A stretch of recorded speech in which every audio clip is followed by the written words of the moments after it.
sure to call the Valvoline Instant Oil Change traffic tip line at 866-676-8477. With traffic, I'm Samantha Canning. This report is sponsored by AutoZone. Get in the zone. The free AutoZone Fix Finder service can help you troubleshoot the likely cause of your pesky check engine light for free and help you save time and money down the road. Restrictions apply. Get in the zone. AutoZone. Hey, it's that mortgage guy, Don. Rates are near 3-year lows, and if you have a rate above 6.5, you may be able to lower it a point or more. With that mortgage guy, Don.com. Florida heat is at its peak, and my house never seems to stay cool. That's a common concern we hear from Florida homeowners, Deb. Is the problem usually the windows? In many cases, yes. Vinyl windows are known to warp, letting in a lot of unwanted heat, while aluminum windows are heat conductors, transferring heat into your home. Okay, so what solution does Renewal by Andersen offer? Our windows are made of Fibrex material, built to withstand Florida's extreme heat. Our energy-efficient replacement windows and doors are designed to help keep the heat out and maintain a more consistent indoor temperature. So that means a more comfortable home and lower energy costs? Exactly.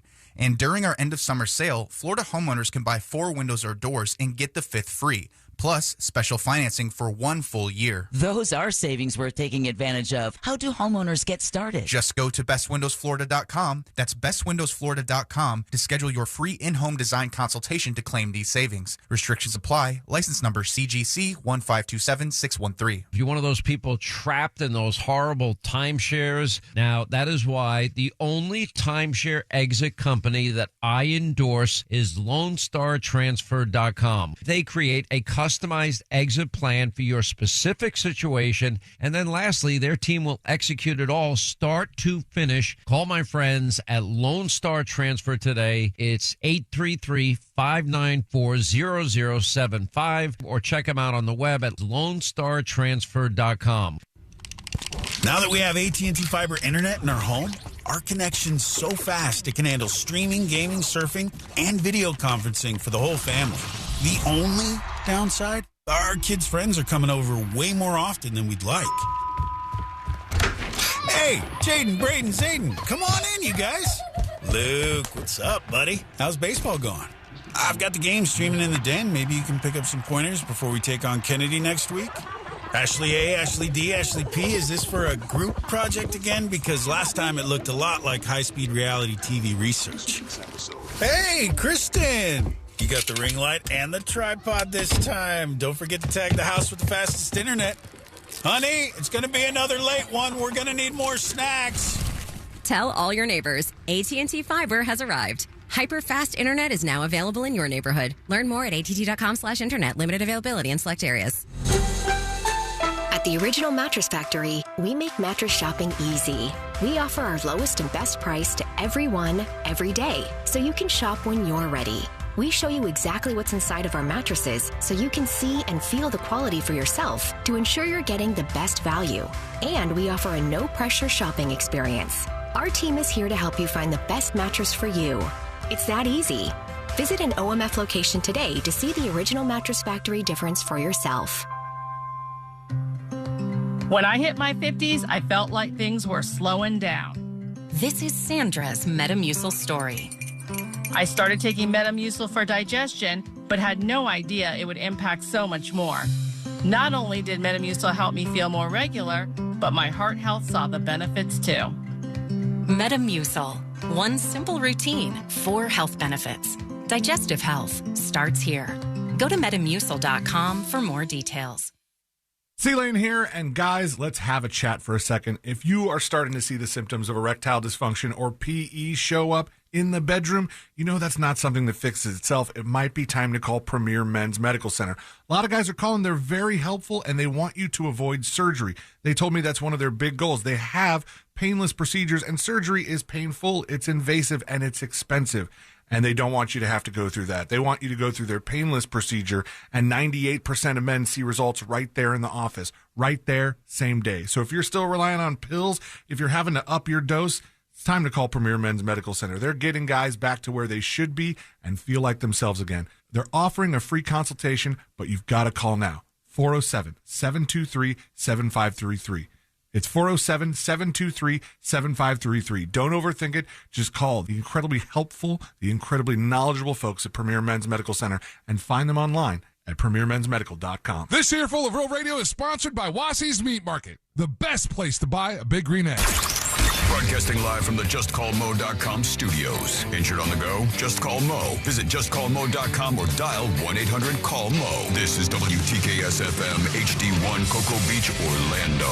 An iHeart radio station. Guaranteed human. Someone's going to get offended. It's just the way the world works. So to hopefully save everyone a little time and or energy, here's this. The opinions that you hear are those of the host and callers, and not those of iHeartMedia, its management, or advertisers. The News Junkie is on. The best friends you never knew you had, running through the most viral stories of the day. The News Junkie starts now.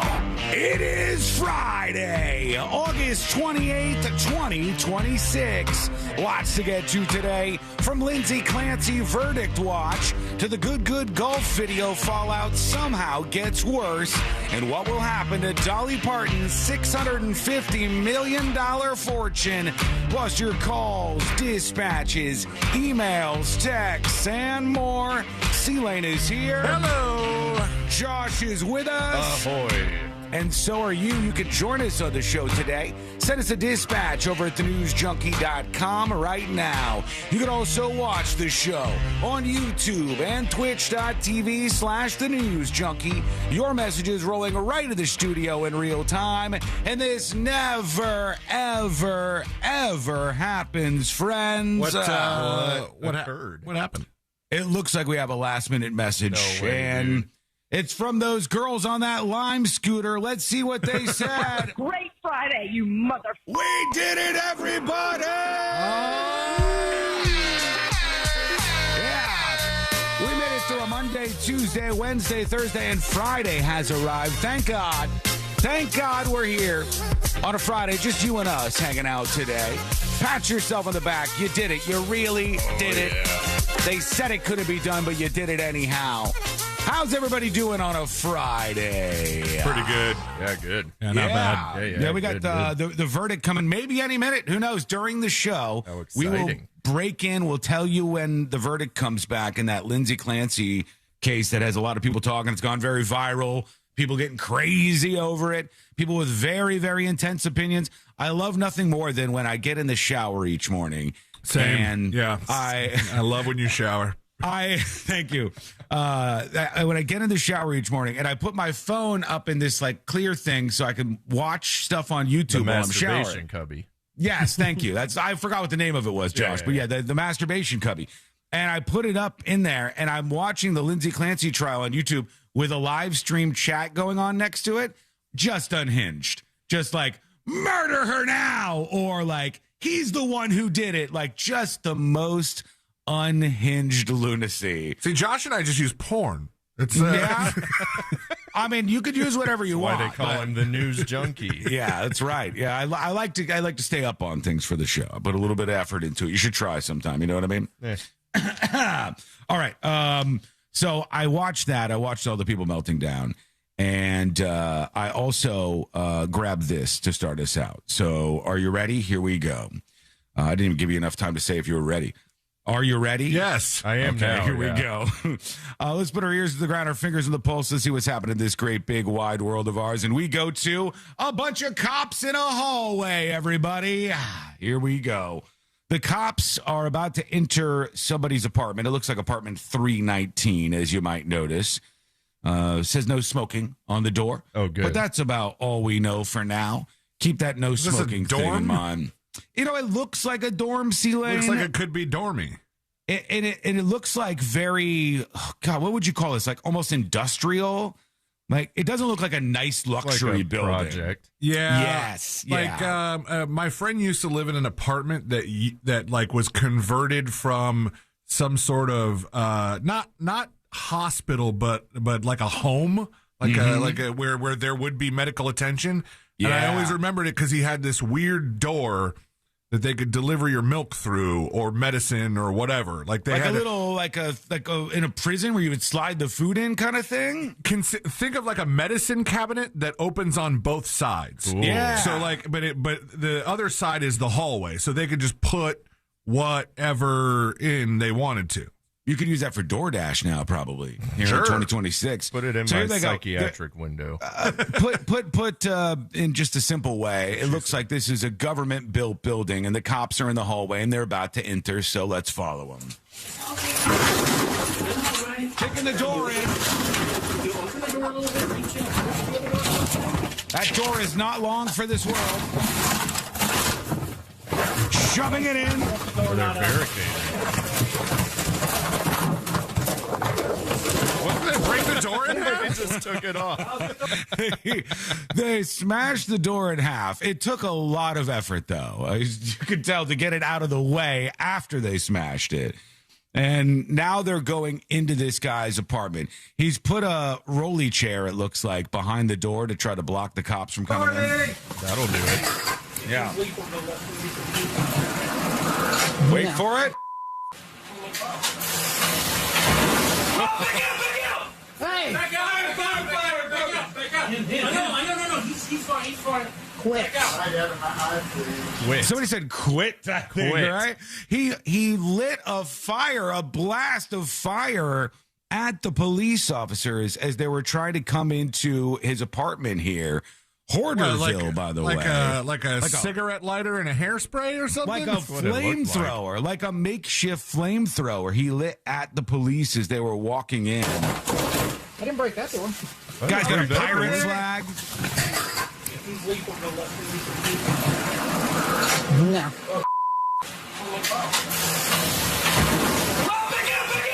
Hey! Back up! I know. He's fine. Quit. I like the he's fine. Is Quit. he fine? He's shooting a flamethrower at the cops. Half of them freaked out, and then there's the one guy going, Hey, quit. Come on. Would you stop it now? What are you doing? Stop it. So they got him. They got him in there. Somebody says he was naked. I don't know if he was naked or not. He was on his bed getting ready for the day, and then he took on the cops with a flamethrower. Sure. Don't you start your day that way? Isn't that the way you do it too? Started today that way, it seems like. You did? Good. Good. You started today probably as you generally start your Fridays, I'm imagining, right? Yeah, mostly. I mean, they're sipping on something over there is what I'm saying. Oh, yeah. I mean, did I sample some alcoholic beverages with? Well, was it like a day one Amstel Light? No, today, I still have that Bud Light in the fridge, but now it's a day 5 Bud Light. What are you doing? It's not good anymore. Somebody sends you a Bud Light and says this Bud Light is 2 days old, and then Sealand has put it in the refrigerator for 5 days now. I just flew in from Nashville the day before. There was a lot of beers. Like literally the point of it, the novelty of it was that it was a 2-day-old beer that you could have been drinking on to see what it tasted like. But then, nothing. And all right. Well, maybe during the show today, now it's we'll a see. 5-day-old beer. People are saying, Sean, where's the wig? Where's the Dolly Parton get up? Calm down. Relax yourselves, okay? We're going to put that in the power hour of the show today because I've decided that I can't be wearing that for the entirety of the program if there's some kind of verdict or some breaking news that happens here during the show today. But I will put on the Dolly Parton get up in the power hour, the final hour of the show for those of you watching on youtube.com/thenewsjunkie. Rest easy as we go to the emails really quickly. Tips@thenewsjunkie.com. All right, then put on the Tim Curry outfit then. No, I don't have Frankenfurter. Or the first email coming through is going directly to C-Lane, whether they knew it or not. Because Lot emails tips@thenewsjunkie.com. Lot goes, GD, Sean, I was told that the eclipse was going to start at 10:30. You then read a report saying it started at 9:26. I thought my information was wrong and planned a night of dinner and putt-putt based on the time you gave for the lunar eclipse. I mean, whose fault is that? What do you want from me? You have Google. Yes, yeah. So he was planning on it at 10:30, but then I said it was 9:26, so he changed his night of dinner and putt-putt based on the time I gave for the lunar eclipse, thinking we would be able to see most of it while golfing. It, in fact, did not start until 10:30 with the apogee at 12. You bastard. I mean, I did schedule around the time you gave, but I still love you. Feel free to issue a formal apology, says Lots. I will not issue apologies just yet on this front, but C-Lane did have a couple and go outside and stare at the moon, which usually is a joke about him, but he did it for real this time. Well, because it was actually really something to look at this time. Cool. It was very cool. Isn't it always kind of? This is not the only lunar eclipse we've had recently, right? I don't remember seeing one in a while. This is C-Lane's moon photo for those of you watching on YouTube. This is way better than me. This is crappy cell phone, zoomed in as far as I can, and then trying to hold it as still as I can because of how zoomed in I am. That's the best I got, folks. Sorry. You know what? I could see a partial lunar eclipse that was available last night. Was it pretty cool to see, actually? Yeah, it was. The more that the moon was covered, the harder it was to get a decent picture on account of there's just not a lot of light coming, from the moon. But it was pretty cool to watch. Did it get completely dark in your neighborhood when it got to like the full eclipse point? No, because there's a lot of ambient light in my neighborhood. So, but it was. This guy's got ambient light. Yeah. No, it's just, we pride ourselves on ambient light. It's actually on the sign as you drive into my neighborhood. Wow. It's like, welcome to Shadyville. We pride ourselves on ambient light. Ironically, sure. Yeah. I don't know why I came up with Shadyville. It's from a movie as the or place something. As the place for ambient light. Yeah. I was trying not to give out your neighborhood name. No, that's cool. Which Do I you even know my neighborhood name? Which I, of course, know and have memorized dutifully. Mm-hmm.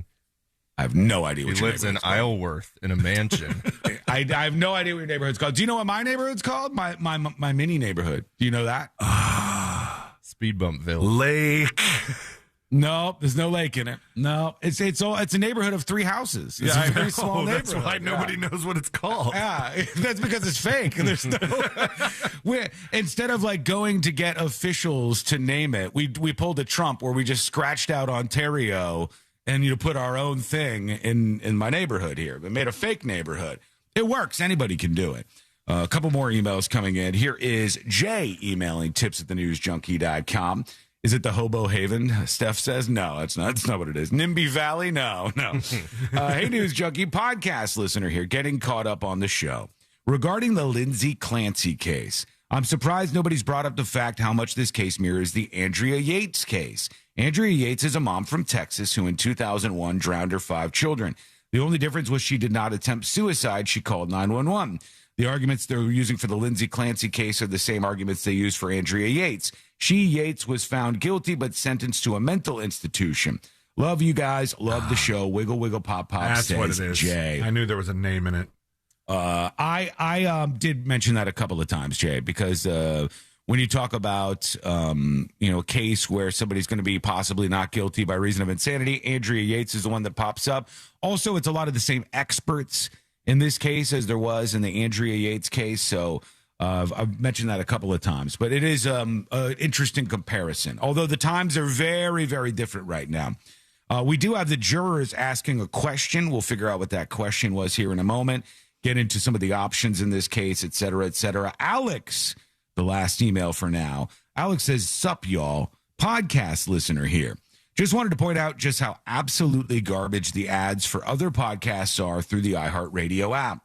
Holy GD hell, how many times do I have to hear about green poop in a single podcast episode? I don't know what that's for. Is that the food allergy show? Oh, maybe. I'm not sure, Alex. I'm sorry this is happening to you. I listen to your podcast to help me concentrate at work and keep up with current events. Well, week-old events, since I'm a week behind right now.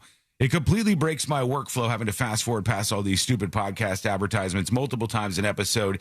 And I also listen at 1.5 speed, so it gets tedious really quickly. What's the point of all of this? Love you guys. Wiggle, wiggle, pop, pop, says Alex. I'm sorry that happened to you. I don't know what's going on. I mean, sometimes it seems like people will tell me during the podcast, they'll play the same ad 20 times. I don't understand the strategy behind that. I don't understand why they would ever do that. I don't know. I can't tell you. I can only tell you that that's not us making any decisions on that. It would seem it's like just the way it is to the layperson. to repeat an ad that much would make you hate the subject of the ad. Yeah, and not listen to the podcast ever. But I don't, maybe they think on the 20th time you will be converted into a listener for the allergy podcast. We'll see. We'll see what's going on. When we come back, we'll get into the jury just asking a question in the Lindsay Clancy case. What's this question about? What's the jury looking like? Who is in the jury? What do we know? I learned a lot more yesterday, so we'll get into a bit of that. We have a big mistake in the Dolly Parton reporting that CNN has just apologized for. That golf video, somehow the fallout got even worse with the CEO doing a late night tweet about 3 o'clock in the morning last night. Bad news, buddy. Not a good idea. Nope, never a good idea. We'll fire up that Twitter at about 3 o'clock in the morning. Like, fine, I'm going to post it. I think he made things worse. Listen, it was just a joke, and all the women have their panties in a bunch. There's a lot of stuff to talk about on a busy Friday, and of course, when that verdict comes in, we'll bring it to you right here on the show. It's all coming up next on the News Junkie. Real Radio is on Facebook at Real Radio 1041. Sponsored by the law offices of Anajar and Levine Accident Attorneys. Call the law offices of Anajar and Levine at 1-800-747-FREE. That's 1-800-747-3733. From the Odoo.com Traffic Center. Hello. Welcome behind the scenes, everybody. Skull Mike is activated on a Friday. I am running on empty, but we're going to get through it today. We are going to get through it. In the Power Hour, I'll pay off the bet on the Dolly Parton wig. Chat, how are you? YouTube, Twitch, TNJ chat, how are you? We had a good time last night with the Dolly Parton Smackdown. That will be released at 5 p.m. today.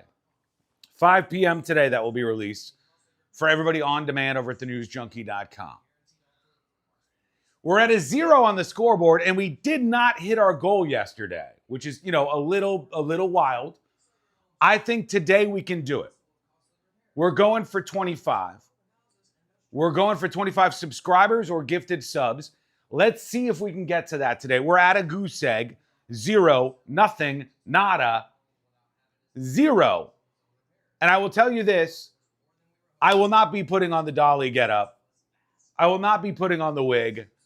I will not be putting any of that on if we're not at the goal in the final hour of the show. The earlier we get to the goal, the faster I put it on. All right, so we have a jury question that we're going to get to. The jurors already have asked a question. We learned a little bit more yesterday. They are down to 9 women, 3 men on the jury. The jury foreman is an older woman in her 70s, okay? And she is taking this very seriously. She's taking notes and not just writing down what the people were saying during the trial, actually writing down her own thoughts as she digested what the people were saying. So this is the woman who's leading them right now in this jury room, a 70-year-old woman, and there's 8 other women with her and 3 men. The men far outnumbered in this room. The possible outcomes include the following, chat. Here are the possible outcomes in the case. This is it. This is all that can happen in the Lindsay Clancy case. These are the only options. Something on this page will indeed happen. So we have first-degree murder, which of course is the intentional killing with premeditation. You planned ahead. We have second-degree murder, intentional killing, but you did not plan ahead. It was more spur of the moment. She wasn't planning on doing it, but then she saw that he went to go get the food, went to the CVS, and went to it. Number 3, manslaughter, death caused by reckless conduct, not murder, is the option. And then in the not guilty column down here, we have, not guilty column, we have 2 options, which is just flat out not guilty. The jury could just say, not guilty at all, see you later, go home, Lindsay Clancy. Then we have not guilty by reason of insanity. But what does that actually mean? Not guilty by reason of insanity. The jurors are told that because of mental disease or defect, Lindsay Clancy could not understand her conduct was wrong or could not conform her conduct to the law. That would mean she lacks criminal responsibility for it, and she would be sent away to some sort of mental health facility. And then number 6, could be a mistrial, could be a hung jury, no verdict. And then you get a retrial perhaps, and if they wanted to push for that. Those are the options in this case. Holy shit, Angie G, thank you for the 5 gifted. Sun State John, thank you for the 12 gifted. We're up to 17 already. Option number 4 is wild? Yeah. Yeah, I mean, but hold on. Option number 4 of not guilty. We can, I think, safely assume that there's no shot. It doesn't matter if there's 9 women in the jury. The defense didn't argue that she was not guilty, right? They didn't even argue for number 4. Their entire case explained that their client did it. So just a not guilty would be absolutely jaw-dropping. I don't think that's in the cards. But it is a possibility. The jury could say that.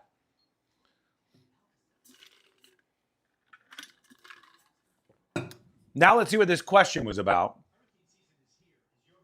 Because about, 4 hours, 3 hours into this, the jurors came back with a question.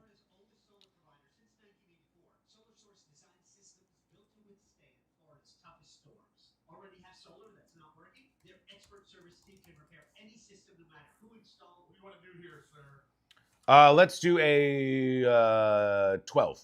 Actually, let's do an 8.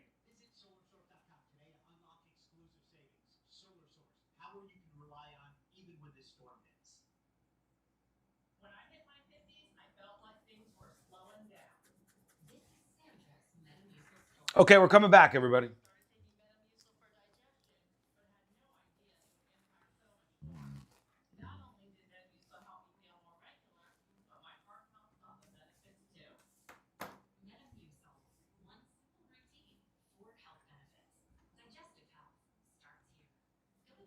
But my heart health saw the benefits too.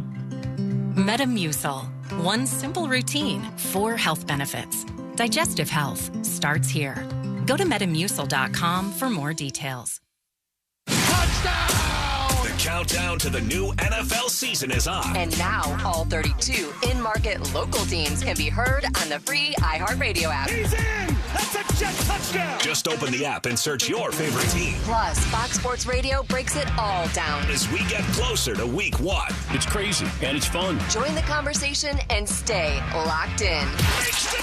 Live, local games with you all season long. Download the iHeartRadio app. Search NFL and press play. For all your plumbing needs, go to modernpi.com.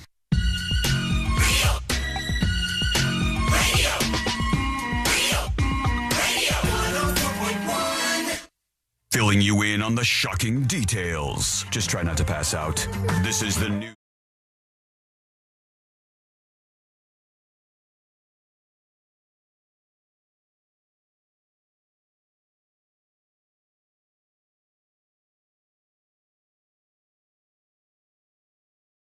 Hang out with us. Forget the same 3 songs over and over. Let's talk about all things viral here on planet Earth in the world's most viral newsroom. You can go learn more about the show and even subscribe to the podcast for free over at thenewsjunkie.com. A lot of stuff to get into today. Many things we'll talk about. Anything you want to talk about, you can inject into the show with your dispatches, which you can record over at thenewsjunkie.com. Or, as always, your emails, tips, TIPS, at thenewsjunkie.com. Dolly Parton died this week. We all have heard that at this point in time. No. The only people with some level of confusion on that seem to be CNN, who, I don't know if somebody's fired over this or not. CNN had to apologize because they pulled up a photo of a drag queen instead of Dolly Parton when talking about her. Was it the drag queen that beat Dolly Parton in the Dolly Parton lookalike contest? If so, a double win for that drag queen in the end here. It was a drag queen. Did they even say who it was? It says they've apologized to the family of Dolly Parton over at CNN. after the news network incorrectly showed a photo on the air of a Dolly Parton tribute artist instead of the famed country singer herself. The photo was actually Kelly Vaughn, Vohnn, a Las Vegas performer who's portrayed Dolly Parton over the course of her career. CNN says, "We regret the error and apologize to the Dolly Parton family."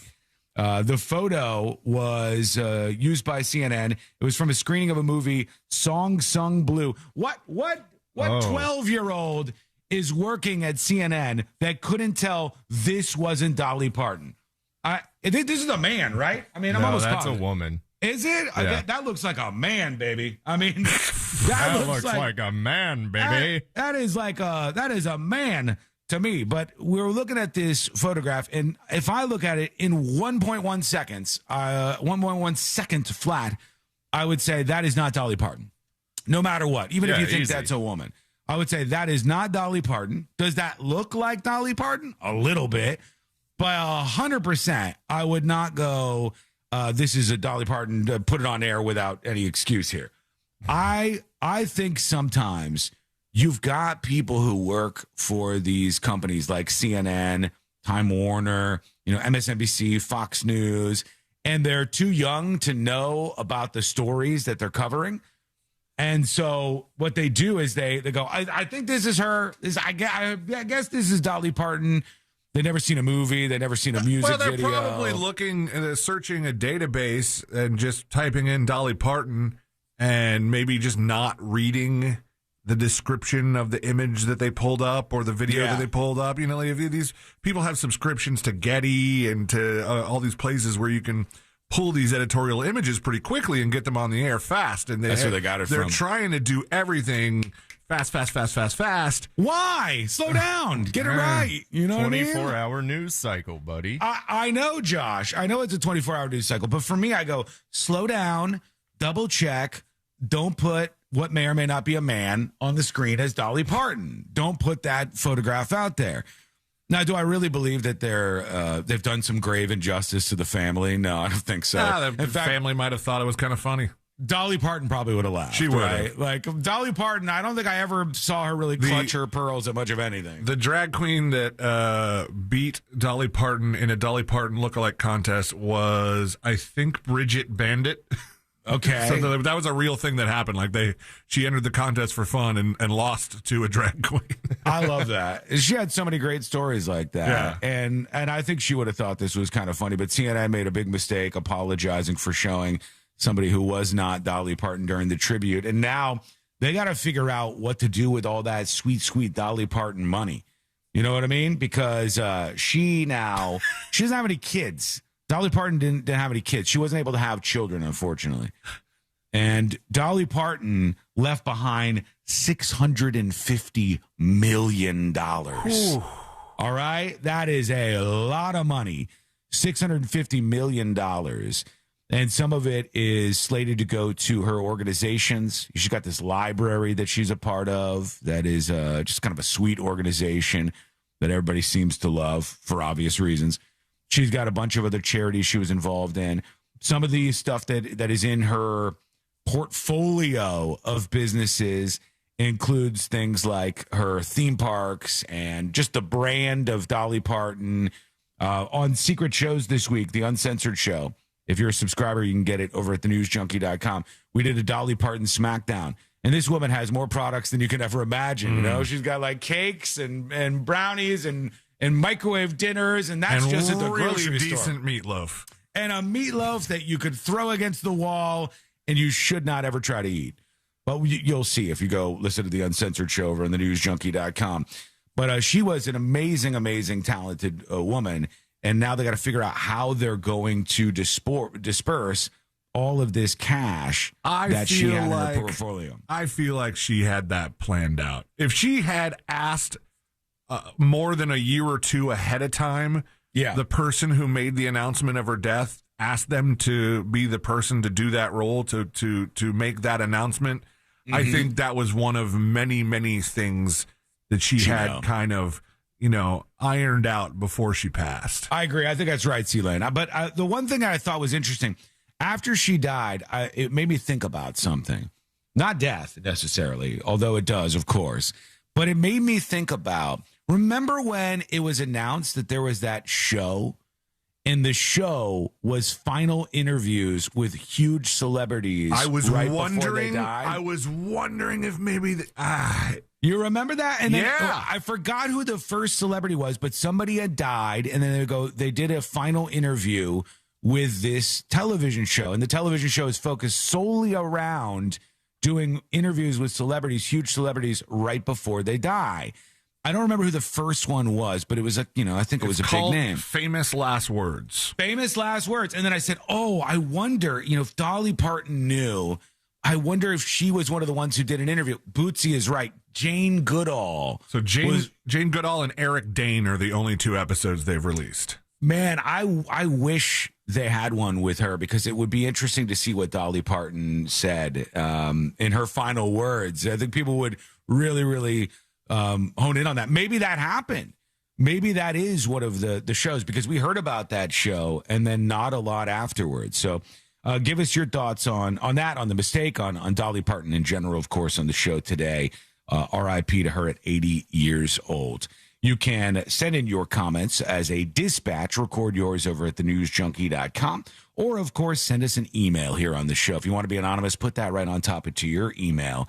That is headed to tips, TIPS, at thenewsjunkie.com. You had joked for a second, like, Dolly Parton passed away. Everybody pretty much knows by now. Like, if there's anybody that's been on like a week-long hike or something under a rock that was just disconnected from society. And I saw this thread today, this morning, as I'm kind of scrolling through my stuff, and it was like, hey, me and this friend from college, we literally never talk to each other except for this old bit that we've continued for years, where we just text each other when somebody is dead. Oh, that's it? And it was a screenshot, and this screenshot was actually kind of useful, because somebody pointed out, it was like, you now have an accurate timeline of celebrity deaths without having to Google anything. It was like screenshot, just like, this person dead, this person dead, this person dead, this person dead. And then there was a lot of people who chimed in and went, me and my husband do the same thing, or me and my friend have like a similar bit. And then there were a couple people who were like, I just now found out Hayden Panettiere died. And I was like, wow, that was big news last week. How did you miss that? Yeah, that's people just not plugged in the slightest here.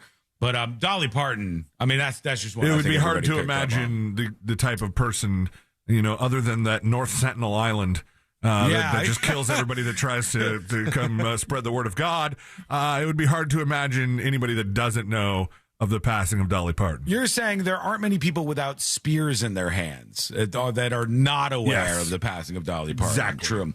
All right, here's what we got. The Lindsay Clancy case. We are now down to it. The jury has the case. These are the actual potential outcomes that we can have. In the guilty category, the jury can find Lindsay Clancy guilty of first-degree murder, which is the intentional killing with premeditation, meaning she planned ahead, of her 3 children. They can find her guilty of second-degree murder, which is intentional killing, but it was not premeditated, so, not first-degree murder. The third option under guilty is manslaughter, meaning a death caused by reckless conduct. It's different than murder. That's sort of like an accidental murder in many cases. Doesn't seem like that would be something they would choose in this case. Here's the wild choice for them. All right, this would be the ultimate dark horse if this was the case, okay? Sealand zoomed in a little bit, I think, on me. All right. I did. You have to face it towards yourself. Over here? Yeah. This way? Face like this? Yeah, okay. there you go. All right, okay. All right, okay. Oh, yeah. Cool. This one right here, this is the wild horse option. They could say straight up not guilty. Like, they could say that the state did not prove guilt beyond a reasonable doubt, which would be incredibly weird in the Lindsay Clancy case, because the defense didn't argue that. The defense said that she did it. Mm-hmm. They're going for not guilty by reason of insanity. But if the jury, which has 9 women on it, including a 70-year-old woman who's the foreman of the Lindsay Clancy jury, if they happen to decide that they thought she was just flat out not guilty of this crime, maybe they watched some of those TikTok videos they weren't supposed to watch, or the people with their minds melting, thinking that Patrick Clancy somehow was a Gemini master manipulator killer. who really did it all, and they go with not guilty, number 4, saying the state did not prove it. So that's very, very, very unlikely. Number 5 is not guilty by reason of insanity. But what does that mean? That is not guilty because of a mental disease or defect. Keep in mind, when you hear some of the things about this case, like hearing voices and something was telling me to do this to the kids, it doesn't have to be that you were in some psychoactive, delusional state. It's only by the letter of the law for not guilty by reason of insanity. It means that because of a mental disease or defect, Lindsay Clancy could not understand her conduct was wrong or could not conform her conduct to the law. Now, that's a pretty likely outcome, I think, in this case, just because of the makeup of the jury and how they've been reacting to the case so far. But it's interesting you have to kind of compartmentalize that when you say she couldn't conform her conduct to the law, because she did a lot of other things that day. And all those other things looked like a person who was able to understand rules and laws. Normal things, yes. Yeah, and normal things that weren't about killing her kids. And then obviously option number 6 would be a mistrial or a hung jury. No verdict in the case. If the jurors cannot all agree, there's no verdict. And then they would do sort of a retrial after that. But those are our 6 options: first-degree murder, second-degree murder, manslaughter, not guilty by reason of insanity, and a mistrial or a hung jury in this case. We'll see what we end up with here. It could come in, the verdict, at any minute. And in fact, I heard that the jury asked a question just a little while ago. This says, Kevin Rennington, it's a journalist, just walked out of the courtroom and told some gathered press members that the jury had asked to see the following. The jury members wanted to see 2 bags of pill bottles, and they wanted to see the knife. These were the pills found in the kitchen and also found in the bedroom drawer. So you can read into that how you want, right? You got the jury here saying, we're talking about this, we're deliberating, and we've decided we need to see some stuff. We need to see the 2 bags of pill bottles, and we need to see the knife. Strangely enough, can I bring this up? Let me see. Hold on. I think I could show this maybe. Because the knife and the pill bottles are in a sort of famous photo from the scene where, don't show that, where Lindsay Clancy's knife was left, here it is, right next to a cup that said, because kids, which is so, it's kind of striking a little bit, like I drink because I have kids, like that's a wine glass. Yeah. It's like a little wine tumbler, and it says because kids, and it's next to a blood-covered knife and blood all over the countertop. And it almost seems, again, like a movie, like you would stage this, like it would be a prop that was set up there. But by this, in this drawer, was a bunch of medication in bags. A lot of it wasn't taken. Also because but some kids. of it was. And then in the kitchen as well was some medication. So they want to see that. So take away from that what you will and think this out. But the jury is still deliberating as of now. It could be today on the second day, even during the show here in the next few hours or so, that the jury comes back with a verdict. One of those verdicts, one of those 6 options, including no verdict at all, mistrial, that we discussed. So we're keeping an eye on this, obviously, and we'll see what happens as the show rolls on. I'll tell you a bit more about how I'm diagnosing this and, how I came to the conclusion that I came to on the case in an hour or so. But when we come back, we got to work in some other stories here, including an update on that golf drama.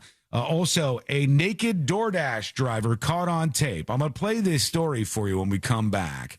This must have been real surprising to get your DoorDash order and then see the DoorDasher completely naked. You can't taste naked. You might be able to in this case, friend. All right, we'll talk about that. Come watch the show over at youtube.com/The News Junkie. We're back with that and so much more in just a moment. It's all coming up next on The News Junkie. Real Music Weekends are classic alternative. Hello. Stand by.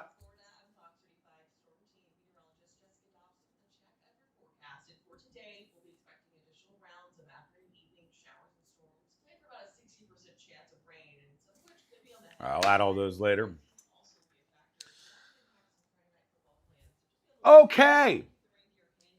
So, streamer friends, what option do you think we're going to see when this jury comes back with a verdict? And I really think there's a chance it could happen today.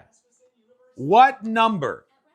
Hit me up with your number, chat. What number do you think is going to be the verdict in the Lindsay Clancy case? Number 1, first-degree murder. Number 2, second-degree murder. Number 3, manslaughter. Number 4, not guilty at all. Number 5, not guilty by reason of insanity. Or number 6, no verdict, mistrial, hung jury. Let me know what you think.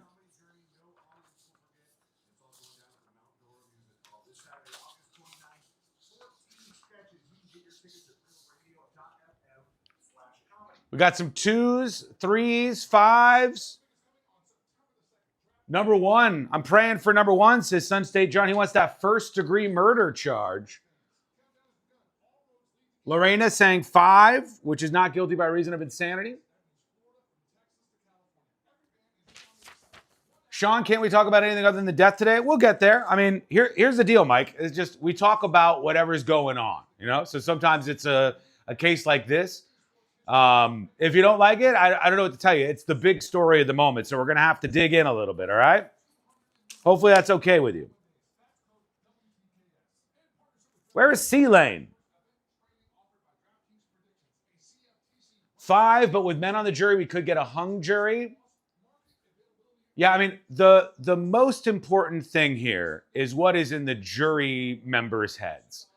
And I have a couple of theories that I apply to all of these stories, and I have for decades now, watching stories like this.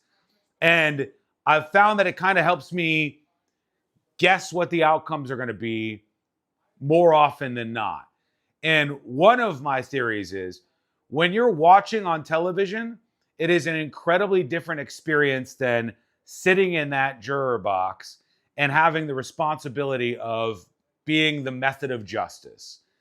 And I think when you're sitting in that jury box, one thing that matters so much less than when you're watching on television is the experts that are droning on about God knows what. I think people listen to them, but they don't take them as the end all be all. I think you listen to the experts, but you don't just accept it as truth and gospel. Because you know damn well, after watching trials like these, that you can hire whatever expert with whatever opinion you want. So I think a lot of people, I wouldn't say dismiss the expert testimony, but it's not as important to them as basic facts, details, narrative, story structure, and their gut. Really. All right, in the next break, I'm going to show you some things we can compare this to so we can see what kind of outcomes we might get.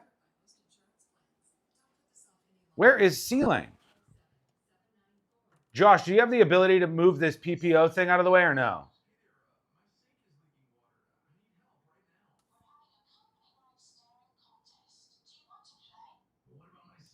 Thank you very much.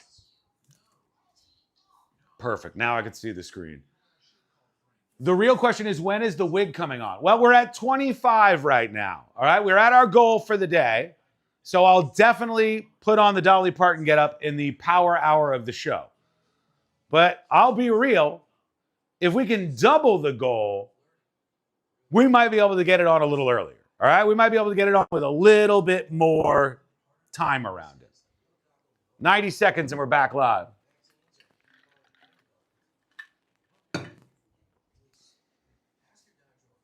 C-Lane was deported? Son of a bitch. I'm assuming he is preparing for This Week in Florida or printing something because he's been gone. Or he's talking with somebody outside. I don't know what's going on. Double the goal, double the boobies? There will be no boobies. The fact that the foreperson is that age might go against Lindsay Clancy for sure. Yeah, the foreperson is a 70-year-old woman. She has like librarian vibes. And one of the most important pieces of information I've heard about the jury so far is when the prosecution, these are the people trying to put Lindsay Clancy in jail for first-degree murder for killing her 3 kids. When the prosecution was making their case, there were multiple women on the jury who were visibly sort of disagreeing or dismissing some of the arguments that the prosecution was making. Now tell me how you get a guilty on murder 1 charge out of that when women on the jury are reacting like you can see them reacting to the prosecution's arguments and not believing them. That's big info. Stand by. I'm Kyle at Blindster.com. Tired of overpriced blinds? Blindster makes custom blinds simple and affordable. You measure at home, install yourself, and save big. No retail store markups, just custom blinds guaranteed to fit. Blindster.com. Save every day at Headquarter Hyundai. We've dropped prices on acres of new Hyundais. Visit headquarterhyundai.com. Radio.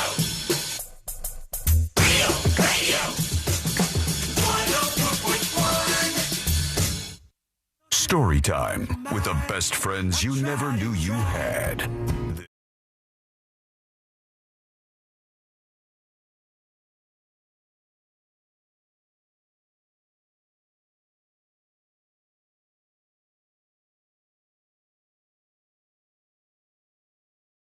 Today, momentarily, learn more about the show. Of course, go to the website. 24 hours a day, we keep that thing open. You believe that? When everybody else shuts down their website, we keep it wide open over there. The Bills be damned at thenewsjunkie.com. You going to websites that close for the night? Yeah, it's this revolutionary idea of keeping the website open all the time, C-Lane. Like the old TV stations used to, like at midnight, they would, give the last legal ID and then go to color bars for 6 hours. I can't afford the web hosting for 24 hours a day. So, about late at night when nobody from America's browsing the website, I shut it down. There's the national anthem plays. Some Eagles fly by, and then the website goes for broke for a little while. But I've turned the corner on that, and now I want to make sure that you can see it for 24 hours over at thenewsjunkie.com. Okay, let's see what we have here. We got a lot of big stories. Of course, all the stuff you think we're going to talk about, we will get to on the show. Anything else you want us to discuss, tips, TIPS at thenewsjunkie.com. Real quick, a little side story here. There is a DoorDash driver who finds himself in a bit of trouble, you might say, because he was naked while delivering food to this house in Houston, Texas. I mean, I don't know what the thought process is here. What makes a DoorDash delivery driver say, I'll do this naked? Yeah, I mean, clearly, I'm going to strip off all my clothes. Is it like a can I get away with it thing? Like, he gets done with the day and then tells his friends, like, listen, this job is so self-sustaining, and it's, that I just did the whole day naked and nobody knew. And then you think your friend's going to be impressed by that? And the DoorDash driver's friends are like, dude, are you okay? Yeah, that's weird. That's a weird move. That's not impressive. Food. I don't want anybody naked delivering my food. Maybe he was hot. It's hot in Texas this time of year. You're right. There could be something to that. I thought that person meant attractive. I was like, there's not a chance. Not a chance this person is attractive. It's never really the case outside of a few particular subreddits that the people who do this are attractive. Usually, I've heard of a lot of people who are in the business of, going to people's houses, delivering stuff. And if you ever see anybody, whether it's the homeowner or the delivery person, naked, it's not usually good. It's not usually something you want to see. But here's what happened here. This is in Texas. What's on your feed? This is the delivery driver going to somebody's house with the DoorDash order and was completely and totally naked. Give me a second for the pre-roll here to get this out. What's on your feed? Yeah, this their whole promo. We are the best at Fox 26. Story, I want you to use this text number right here, 713-581-9914, or join me on TikTok at Anthony TV News. We're talking about the naked DoorDasher, okay? So if family's at home, they order food, and the Dasher is butt naked. That's what happened to a family out there in Northeast Houston. I appreciate that they're saying butt naked. naked on local television, and instead of like really trying to be soft about it, he's like, look, this guy was naked. He was hanging dong. Okay, let's just be real about this. He had the DoorDash bag in one hand and his crank in the other. He did, yes. Yeah, allegedly. And the father was obviously upset about it, and he reached out to us, and we had that conversation with Leslie Delasport. Have you covered a story like this before? I have not. I do want to say something to the host on Fox 26. Could you maybe give your co-host something? You have a laptop, a three phone, screens. and an iPad. It's starting to look like C-Lane. You know, our version here is C-Lane. Hey. Who C-Lane has 965 screens around him in Mission Control Studio over there, where he can monitor the stock market, gamble on stuff, and watch pornography, I would assume, on the one that I can't see. Why would you assume that? I don't know. I can't see it. So I don't know what's on You that. just assume that particular every screen that you can't see has pornography on it? It's a good way to operate. Sometimes you're right about it when things like that happen. So this guy's all loaded up with every Apple product known to man, and the person next to him has absolutely nothing. We're in the age of AI, Right. so when you look at the video, you're about to see it. It is real. It is not AI. I promise you. We'll It's a crazy see. ordeal. One dad was at home spending time with his daughter. He said he was, just on his video game when his daughter said, "Oh, Dad, you're." Wait, hold on. Was he spending time with his daughter, or was he on his video game? He was on his video game. Porque no los dos. Hey, no, there is no los dos. You're either spending time with your daughter, or you're playing GTA. You're doing one over the She other. could The be other sitting here. next to him. Watching him play Grand Theft Auto? Yes. I don't think so. Going off. Got the notification, looked at it. The food was at the front door. So, looked at the Ring camera, and that is when he saw a Here he is. naked DoorDasher. Nothing on. No socks, no shoes. I mean, he's just straight up naked. This guy's fully head to toe naked at the front door delivering this DoorDash. Absolutely nothing. And the Dasher just walked away. Casual. Casually Why walked blur his away. face? Like nothing Why? happened. And so, at this point, he's just in disbelief. And obviously he's concerned about, My favorite thing is he still took a photo of the delivered meal on the doorstep. As required by the app. Yeah, and I would have loved if DoorDash responded to this by saying, our employee diligently did all of the things that we asked them to do, even taking a photograph of the delivery on the doorstep. We actually gave them a raise after this, and we boosted their account on the app. But they didn't say that, no. DoorDash said, we are incredibly apologetic that this happened to anybody. They said what this customer experienced was abhorrent. Abhorrent. And we've reached out direct. That means really, really terrible. We've heard of reached out. abhorrent before, yes. Thank you. We've reached out directly to offer our support. That means they want to help them out. This man's What can behavior. you offer? What Dash can you pass. offer? Yeah, you're going to get some free meals out of this? Well, you don't know yet. This man's behavior was vulgar and completely unacceptable. C-Lane, that means not acceptable. That's what they're saying. And as soon as we were made aware, our team permanently removed their access to our platform. No. Platform is DoorDash. That's what they're talking about there. We do not tolerate sexual harassment or misconduct of any kind, and we stand ready to assist law enforcement with any investigation. C-Lane, that's when they look into something to see if there was any criminality and wrongdoing. So those are the things that they're doing. As the naked man delivered some DoorDash. I'll be real with you, though. Would you guys have called the TV company? Would you have called the local TV outlet? No. I probably would have just shared it with you guys. I'd be like, bro, my DoorDash driver was completely naked. Should I still eat my food? And I would share a picture uncensored with the two of you. But I probably wouldn't. I don't even know if I would call the cops. Would you guys call? Would everybody call the cops? I would not call the cops. I would call DoorDash and be like, hey, the guy that just dropped off my food is naked. Please send free food. Yeah. The next one's free, okay? And then maybe I would text Amy Caulfield and be like, y'all want an exclusive? I got a naked DoorDash guy. Of course, we're going to want a big fat payment, just so you know. Amy Caulfield may be our friend over at Fox, but we're going to need some cash, all right? So there they go. Would you have called the cops? Let us know what you think. Send a dispatch over at thenewsjunkie.com or tips, TIPS, at thenewsjunkie.com. We're keeping an eye on the Lindsay Clancy case. The jurors are right now discussing things. They asked a question not long ago. I told you that the jurors asked a question about the pill bottles. They wanted to see the pill bottles, and they wanted to see the knife.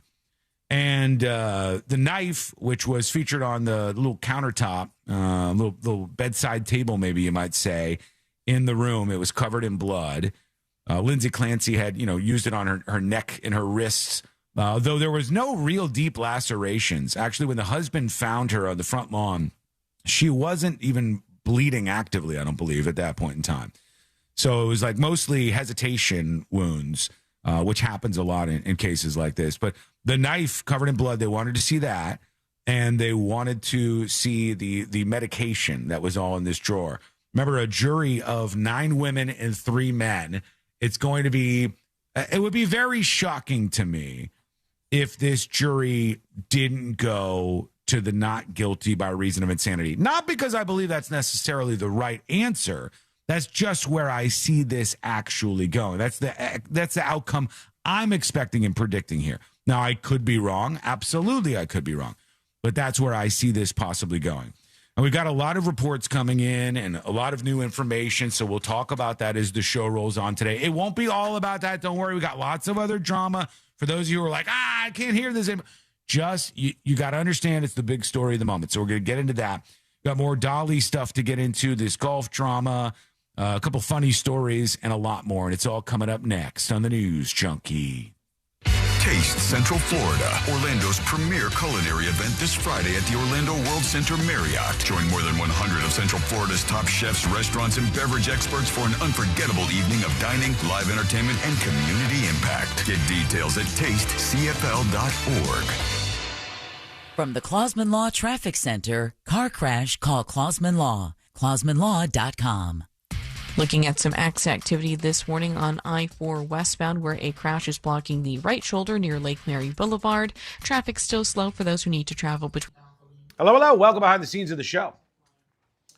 Well, we're guaranteed that I will be wearing the Dolly Parton getup for the final hour of the show. We'll see if it gets expanded any longer than that. We're doing great at 25. We did not hit our goal yesterday, but we have today. So good for you. YouTubers, hit that like button if you hear anything you like or enjoy on the show. Let's talk about this. How many of you have seen the Trump post? Thoughts? Trump has posted this on Truth Social. The president is doing tier lists. He's ranking him and the other presidents. It's shocking, but he has himself up on top. I don't know if you noticed that. Right here, he's got himself up on top of this list. And he's over the great Lincoln, the great Wilson, the great Jackson, the great Jefferson, the great Roosevelt. He put Roosevelt in the great column. FDR, the far left FDR. He was almost a socialist with the New Deal. But he put him up on the great tier with himself up on top. Near great, Teddy Roosevelt, Cleveland, Jay Adams, and Polk. Average, he's got Clinton in the average column. Got him there. And then the failures on the bottom, Biden, Obama, Grant, Harding, and Carter. Hardest hit down there at the bottom. The president posting tier lists over on Truth Social. Quite a thing.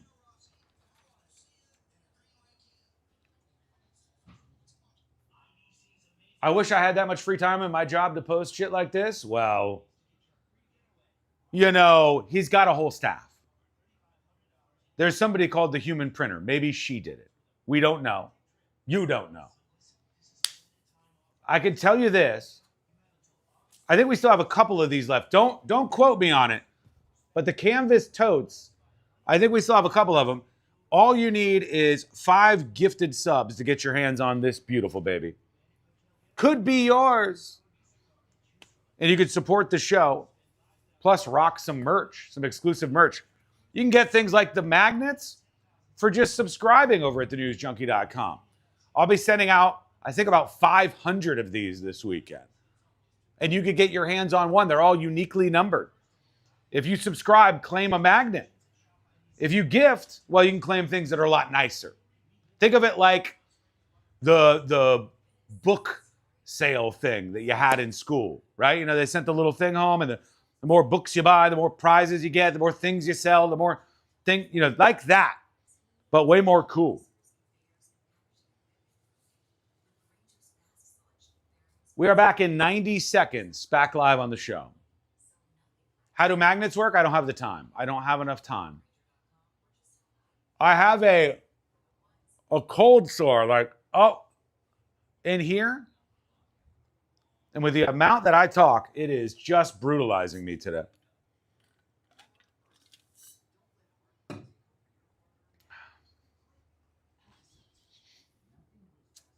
Just for the record,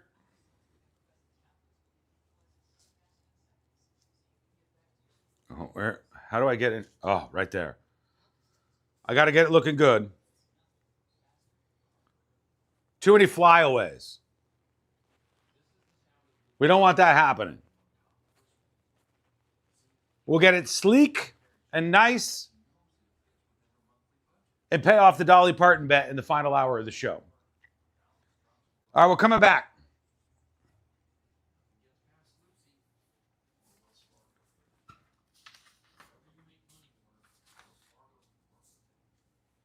Here we go.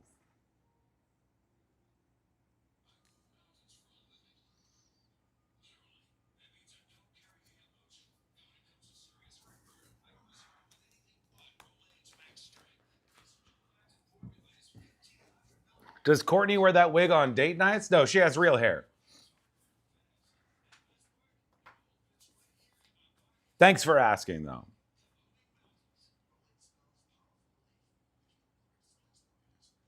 Jury still deliberating in the Lindsay Clancy trial. They are about 5 or 6 hours in now. That's about how far they are. All right, here we go. More peace of mind. Cento Moving, CentoMoving.com. Portions of the following program were pre-recorded. Coming to you live from the JustCallMo.com studios. Injured on the go? Just call Mo. Need help after an accident? Visit JustCallMo.com or dial 1-800-CALL-MO. This is WTKS-FM HD1 Cocoa Beach, Orlando. An iHeart radio station. Guaranteed human.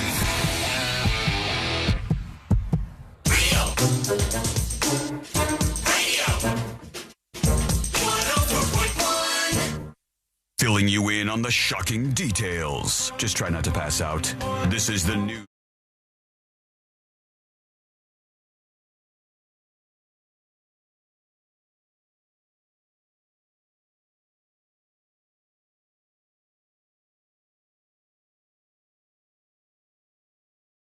Show, and welcome in to the world's most viral newsroom. Learn more about the show over on thenewsjunkie.com. I've kind of resigned myself to the fact that the whole world is going to slow down, apparently, when this Grand Theft Auto game gets released. At some point in time, this Grand Theft Auto game, what is it, November? When's this thing coming out, actually? November 19th. November 19th, Josh says. This is coming out. You won't be able to get in contact with Josh on November 19th. That's right. It's not happening. He and every other person who plays video games will be gone for the day. They'll be playing Grand Theft Auto. I learned too much about this yesterday. I'm probably never going to play. But I really want to. There's like politics in it. They have like right-wing people and left-wing people. Great. What could go wrong with that? They've got nude people. They have like actual nudist resorts. I would be actually curious to know, like on a more granular level, what the shift in productivity or the shift in website visits downward was at 3 p.m. the day that they released the trailer, the extended look. The extended look was 26 minutes long, and so there had to be hundreds of thousands of people just stopped everything. And like I sat in my booth right here and just pulled it up on the screen and watched. And I sat and watched the whole 26 minutes, and then I went home. I don't even play video games. After the show, I was like, let me see the Grand Theft Auto trailer. Everybody's buzzing about this. Mm-hmm. Let me see what's going to be happening right now. I would love and I think like Pornhub would be perfect to release this data because they always like releasing like fun data about, what people watch on Thanksgiving or what states are into, butt play and just that kind of stuff. They always have like fun analytics. I would love to know what the drop in porn looked like when everybody went to go watch the GTA 6 extended look. I'll tell you, the one thing that stuck with me is it's got a really good soundtrack. Oh, yeah, it always has. Ever since 3, I think. I never knew that, but I was watching and I go, okay, it looks very realistic, very cool. All you video game nerds are going to enjoy this thing. You're going to have a good time. But the music is awesome. It was like a Guardians of the Galaxy soundtrack style thing. A bunch of great hits, stuff that you hadn't heard of in a very, very long time. So that was one of the big things this week as anybody on the gamer side saw the release of Grand Theft Auto. Then I saw some people saying, I'm not excited about this. This thing's going to be woke. And I looked, I go, I don't know if this is going to be what I would call woke. Like on secret shows, our uncensored shows, which you can watch over on thenewsjunkie.com. This week, we go undercover into the nudist resort in Grand Theft Auto. And in it, there's people, they're talking about politics, but there's nothing that's like woke. It's all just aggressive stuff. It's like real world representation. I think one of the lines was, she was one of those with the blue hair dye and the liberal arts degree. Yeah. So you got people like trashing stuff on the left, and then some people like trashing stuff on the right, and so they don't ignore it. It seems like everything's sort of represented. So you'll all get what you're looking for as long as you're looking for a video game. We'll see how it goes when it's released real soon. Tips at thenewsjunkie.com. You can email the show. As always, I've told you it's really, really easy to do. If you want to be anonymous, put that right up on top. And somebody who was upset about Sea-Lane and the moon situation earlier emailed, and they were like, I forgive you for ruining the date for my putt-putt date because we were talking about the lunar eclipse. They were upset at you. They were upset at me. I don't know why I tied you into it. You really didn't have anything to do with it. I only read the news story that said when the lunar eclipse was going to be. I didn't tell this person to rearrange their entire date night around it. Did you read it on the show or did you do it on Skull Mike? Because I don't really remember talking about it on the show, but I just remember hearing about that there was going to be an eclipse, and I was still up. Yeah. And I was like, all right, let's go check this thing out. I don't remember. This show bleeds into everything for me. So I don't know if it was in between breaks on the YouTube stream or if it was on the show, but they said they forgive me. So good. I'm glad that is the case. I truly appreciate that. Let's go over quickly to the world of golf, where we had this week a video advertisement from a company that was a big sponsor for the PGA. It was a YouTube channel that's kind of blown up into a big business called Good Good. Now, most of you won't know what that is unless you're into both YouTube and golf. And if you're into YouTube and golf, you'll know what it is. Or if you were on X.com this week, you might have seen the ad that they posted. They posted this ad, and in it, the guy got these new golf clubs that were a crossover from the company Good Good and Callaway, the golf brand. And a woman put her hands on the golf clubs, which I guess is some sort of bad luck. And then the guy tackled her because that's what he did in this moment. And there were some people pro clutching saying, hey, this is unbelievable that somebody would do this.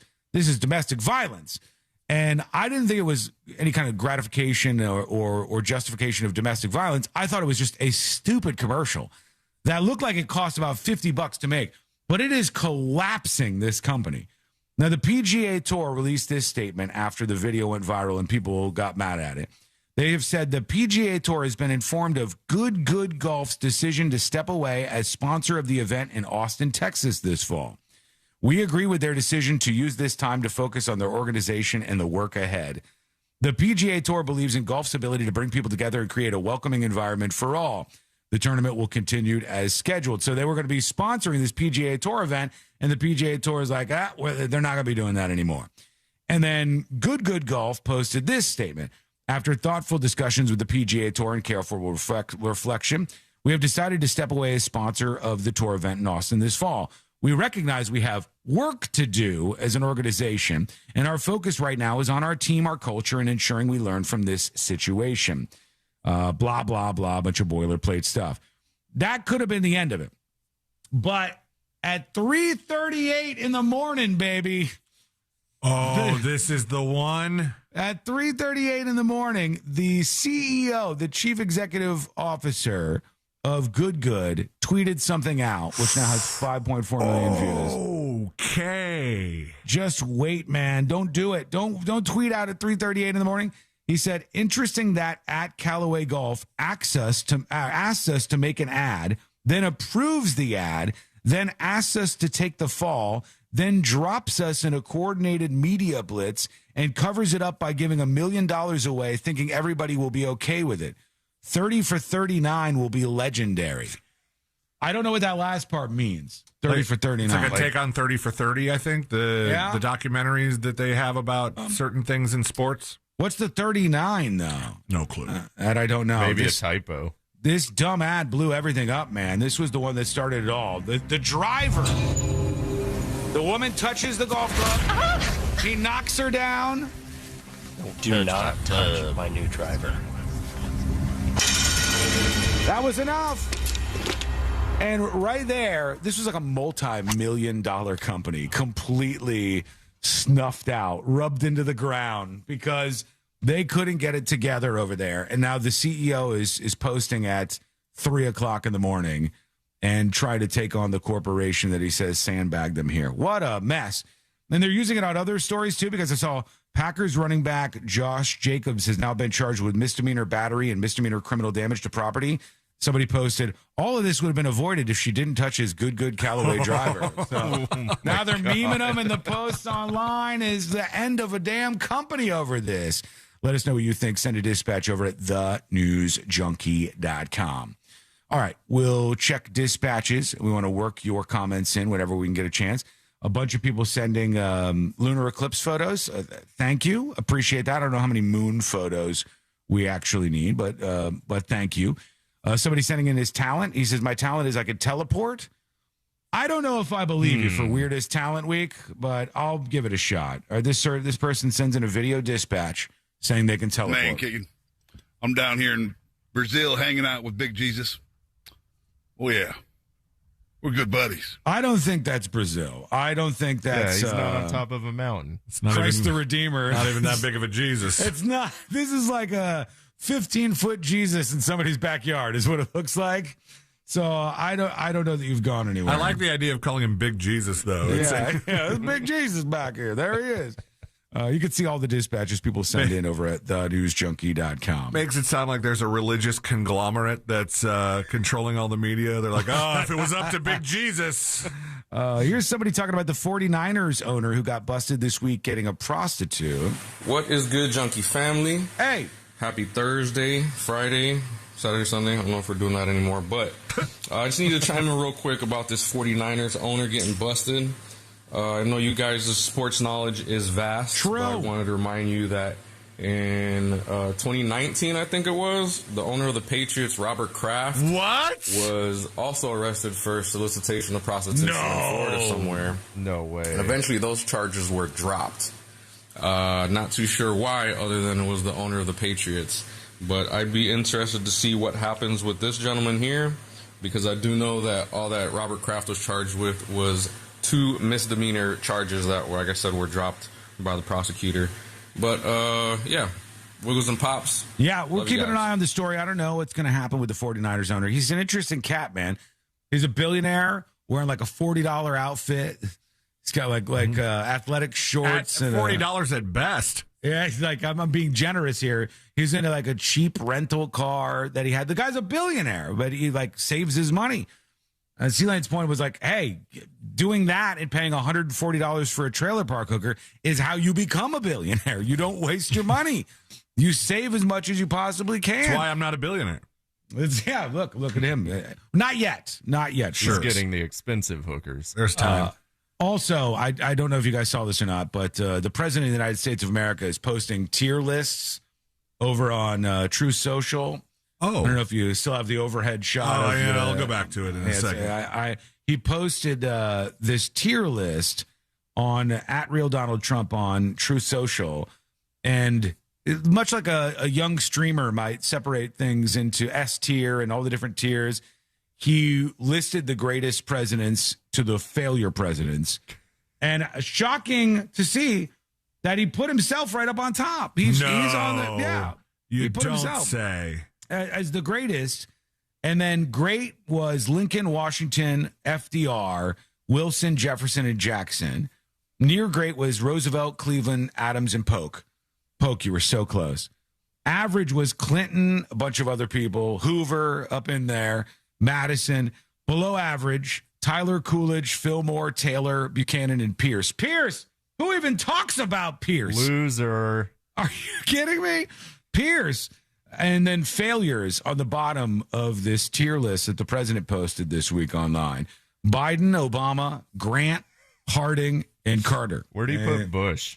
Bush didn't even make the cut. Oh, my God. So does that mean if you're not on the list that you're like way down? This is not the whole 47 or whatever? No. It's only like a selection of them. So I was curious if he would put William Henry Harrison anywhere. No. Which it would be crazy to judge that person who was only president for 31 days. No, he's not on job. I don't know where they're supposed to go. The people who are not mentioned in the tier list. Are they below failures? Are they just like not even worth rating? Or next level? Or so amazing and shockingly good. I don't know. We'll see. And you can give us your thoughts on that as well over at thenewsjunkie.com. Okay. We're watching the Lindsay Clancy case. The jurors are back at it. They returned at 9 a.m. for a second day of deliberations. The jurors in the Lindsay Clancy case then asked a couple hours in if they could see the medicine bottles. There's a big plastic bag of medicine bottles from the kitchen and from Lindsay Clancy's room. Of course, she's in the middle of a murder trial here, or at the end of a murder trial, you might say, for killing her 3 young children while her husband went off to get some takeout food and went to get some stuff for the baby at CVS. And Lindsay Clancy then tried to take her own life, or so she says afterwards. The jurors wanted to see her medicine bottles and the knife that she used. The prosecutors are arguing that Clancy carefully crafted a window of time to kill her 3 children. They're pointing to phone calls and digital evidence they say shows planning and decision-making. That is at odds with the idea that somebody would be insane or not guilty by reason of insanity. Her defense paints a dramatically different picture, arguing the mother and nurse repeatedly sought help, what was failed by mental health professionals and medication. So now nine women and 3 men must reach some sort of unanimous verdict in this case, and we'll see what they come up with. I did see that her attorney, this is a long clip, so I don't know if he says it at the beginning or not, but her attorney had some comments about how she feels, and they were like, Lindsay Clancy is scared and nervous. She is scared and nervous. And all of the replies to this that I saw were along the lines of, well, imagine how those kids felt. You know what I mean? Like, Lindsay Clancy is scared and nervous ahead of this verdict. It's like, yeah, let's not forget what's at the center of all of this. Let's keep things in check here. You know, your client is probably better off just being quiet over there and waiting out the verdict that may go her way. But she's scared and nervous. If you're worried about that, now you know. Let's see. Hold on. Can I find them standing here? This is them approaching him outside. God, it's a zoo of people with cameras. Oh my God. That's what they did. She did a nice job. Would you wish I had a second chance to go back up there and rebut any of that? No. Have any confidence? Never confident. My God, there's just a sea of reporters around this man outside the courtroom, and he says Lindsay Clancy is, quote, scared and nervous. Did you get your money back from the prosecutors? The 75 cents. That comes under you don't talk about hallway conversations with other attorneys, so I don't disclose that. What do you have to say about this jury? The judge complimented them. They've been great. They've been amazing. There's a podium here, Mr. Reddington. I don't fear. You don't see the podium because there's too many journalists in the way. And air quotes. What will it take for institutions to realize that maternal mental health is a priority and something that needs to be funded and something that needs to be consistently supported for moms around the globe. Somebody like you to advocate for them. Yes, Lindsay Clancy was obviously emotional in court. How's she doing after the closing arguments? She's doing all right. She's nervous. She's scared. Watch out. Watch out. She's all right, there you go. Of note, I think it's important to know, you hear so many things thrown around with this case.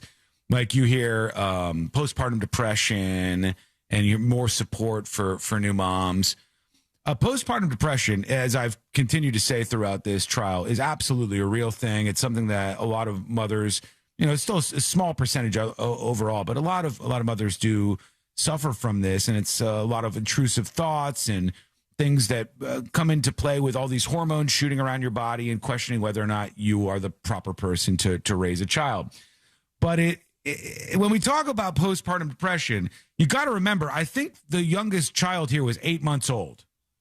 All right. And postpartum depression, as far as I'm aware, usually occurs within like the first couple of weeks to the first month of a baby being born. It can last. It can last longer. It's a little more rare, but it can definitely. I think the worst ones are the ones that last longer. I wouldn't say it's unheard of, but again, the child is 8 months old, right? So, it to me is more likely if you were going to lean into just a mental illness or some other things that were coming up, as opposed to postpartum depression, which generally occurs very early on in that process. But that was one of the things that they tried to argue. That was one of the things you heard this woman saying this. And remember, there are 9 women on the jury. They might feel like all it takes is one of them to feel exactly like that lady, right? That could change. That could change everything. It's saying symptoms often last 3 to 6 months, but a significant number of parents experience lingering symptoms for a year or longer, especially without treatment, even up to 3 years. A lot of these stories are based on the first month or so, the first couple of weeks or months after a mother has had a child.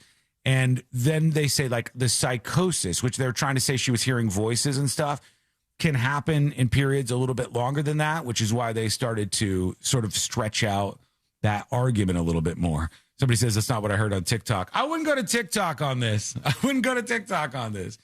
So we'll see where this is all at. Again, that woman that spoke up there may be an example of some of the opinions that you see on the verdict of 9 other women and 3 guys. I think we might end up with either today or tomorrow a verdict in this case, but we'll see. We'll see how it goes. All right. We'll follow that as we get developments. When we come back, I have to get into this story. It's a funny one. We'll take a little break into a story about a teacher and something she was doing in her classroom. Laugh about that a bit on a Friday. We'll get geared up for of course, the hot sheet and This Week in Florida. All of that and more, plus your thoughts, coming up next on the News Junkie. Real Radio is The Jim Colbert Show. Crash Test Funny. The Jim Colbert Show. Weekdays at 3 on Real Radio 104.1. From the Odoo.com Traffic Center. Odoo.com, the only business software you will need. Looking at some activity this morning on I-4 westbound, where a crash is blocking the right shoulder near Lake Mary Boulevard. Traffic still slow for those who need to travel between the Greenway exit and 535 this morning. Hello. Welcome behind the scenes. Second day of the jury. Wasson, she isn't saying she had postpartum depression. She's saying she had postpartum psychosis. Yes, I mean, you can't really separate those two. The psychosis part, though, it doesn't hold all that much water for me, because I don't know if there's many cases where you would say someone never heard voices in their life, never had psychosis in their life, had it for one incident, and then didn't have anything afterwards. Like a one-off psychosis is a bit more rare, I would say.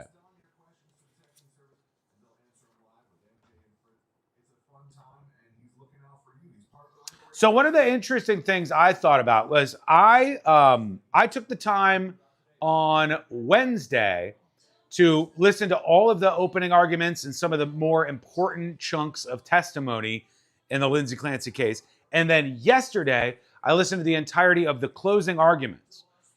Something that stood out to me was it was almost like two different trials.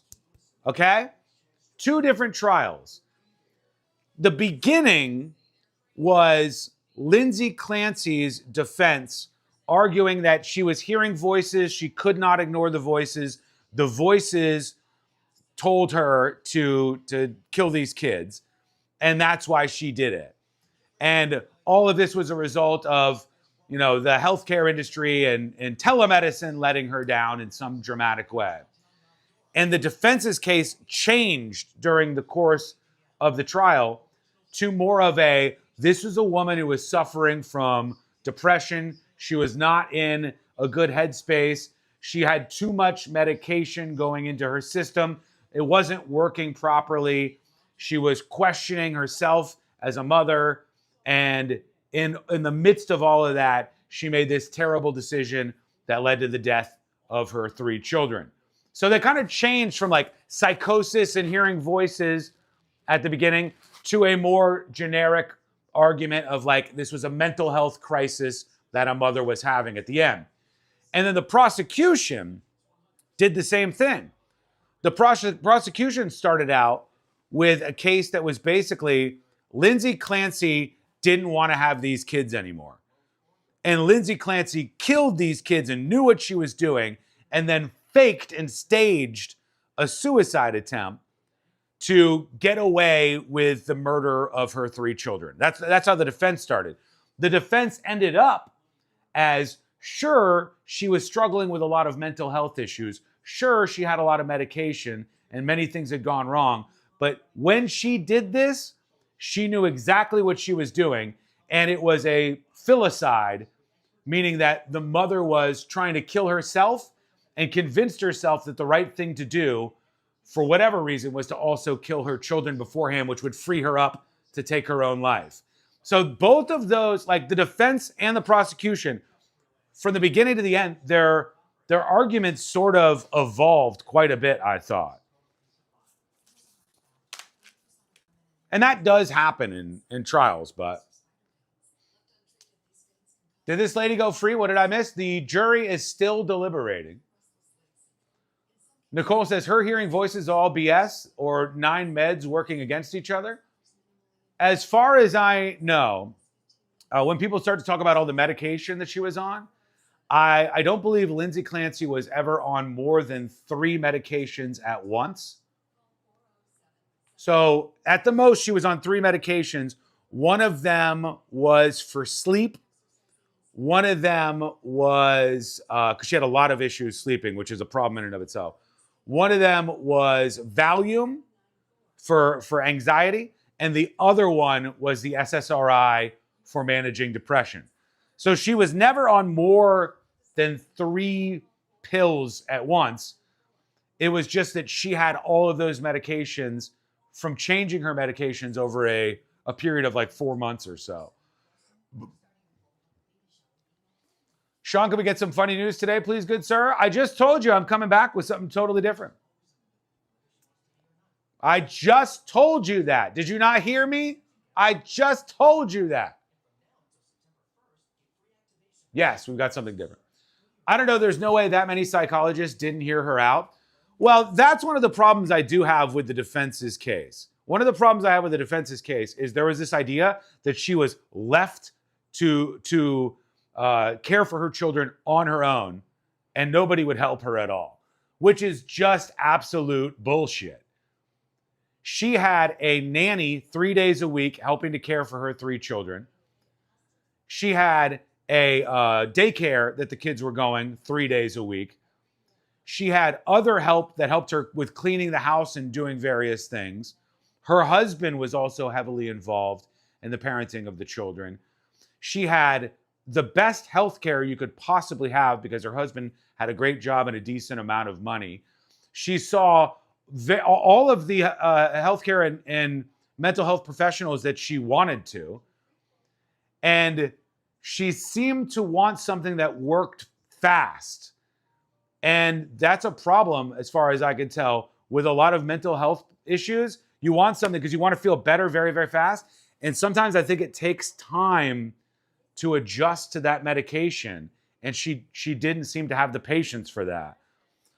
But there was a case made by the defense, not only that was she kind of left to her own devices to care for these children, but also that telemedicine was one of the ways that she was talking to these doctors. And they were sort of downing telemedicine as substandard healthcare practice, which I don't know if people feel that way. You know, like he was saying, there was a doctor on a TV. This doctor prescribed medicine and didn't even see Lindsay Clancy in person. And that's true of one of the doctors, but like, I mean, telemedicine can still be incredibly helpful. I don't know that I'm on that anti-telemedicine bandwagon that the defense appears to be on. All right, let's take a swerve into some fun territory, all right? You guys ready?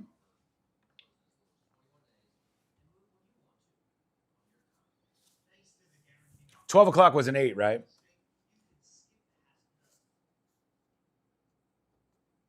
All right, that was our last 8. Let's do 12 here.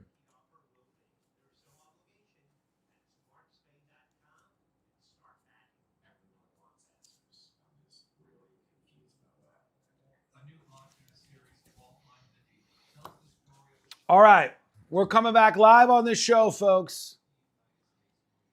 Here we go. A new podcast series, Fault Line Haditha, tells the story of a shocking crime and a cover-up at the highest levels of the United States Marine Corps. If you've got 5 players and you offer immunity to 4, you better be right about the 5th. Because if you're not, then you've just given immunity to your killer. Listen to Fault Line Haditha on America's #1 podcast network, iHeart. Follow Fault Line Haditha and start listening on the free iHeart Radio app today. Cento Family Moving and Storage. Less stress, more peace of mind. Cento Moving, CentoMoving.com. Real Radio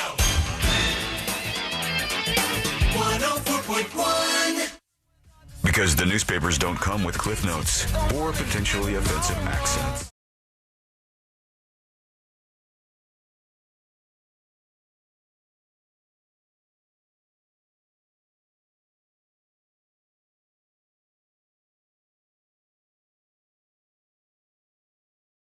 Story here. I know there's a lot going on, a lot of dramatic stuff. We got the Lindsay Clancy stuff. Yeah. We'll talk about that. But I want to take a swerve into a very different direction for just a moment. A teacher who has a strategy in her classroom, and I have to be honest with you, I don't know if this is a good idea. I have some questions. Why?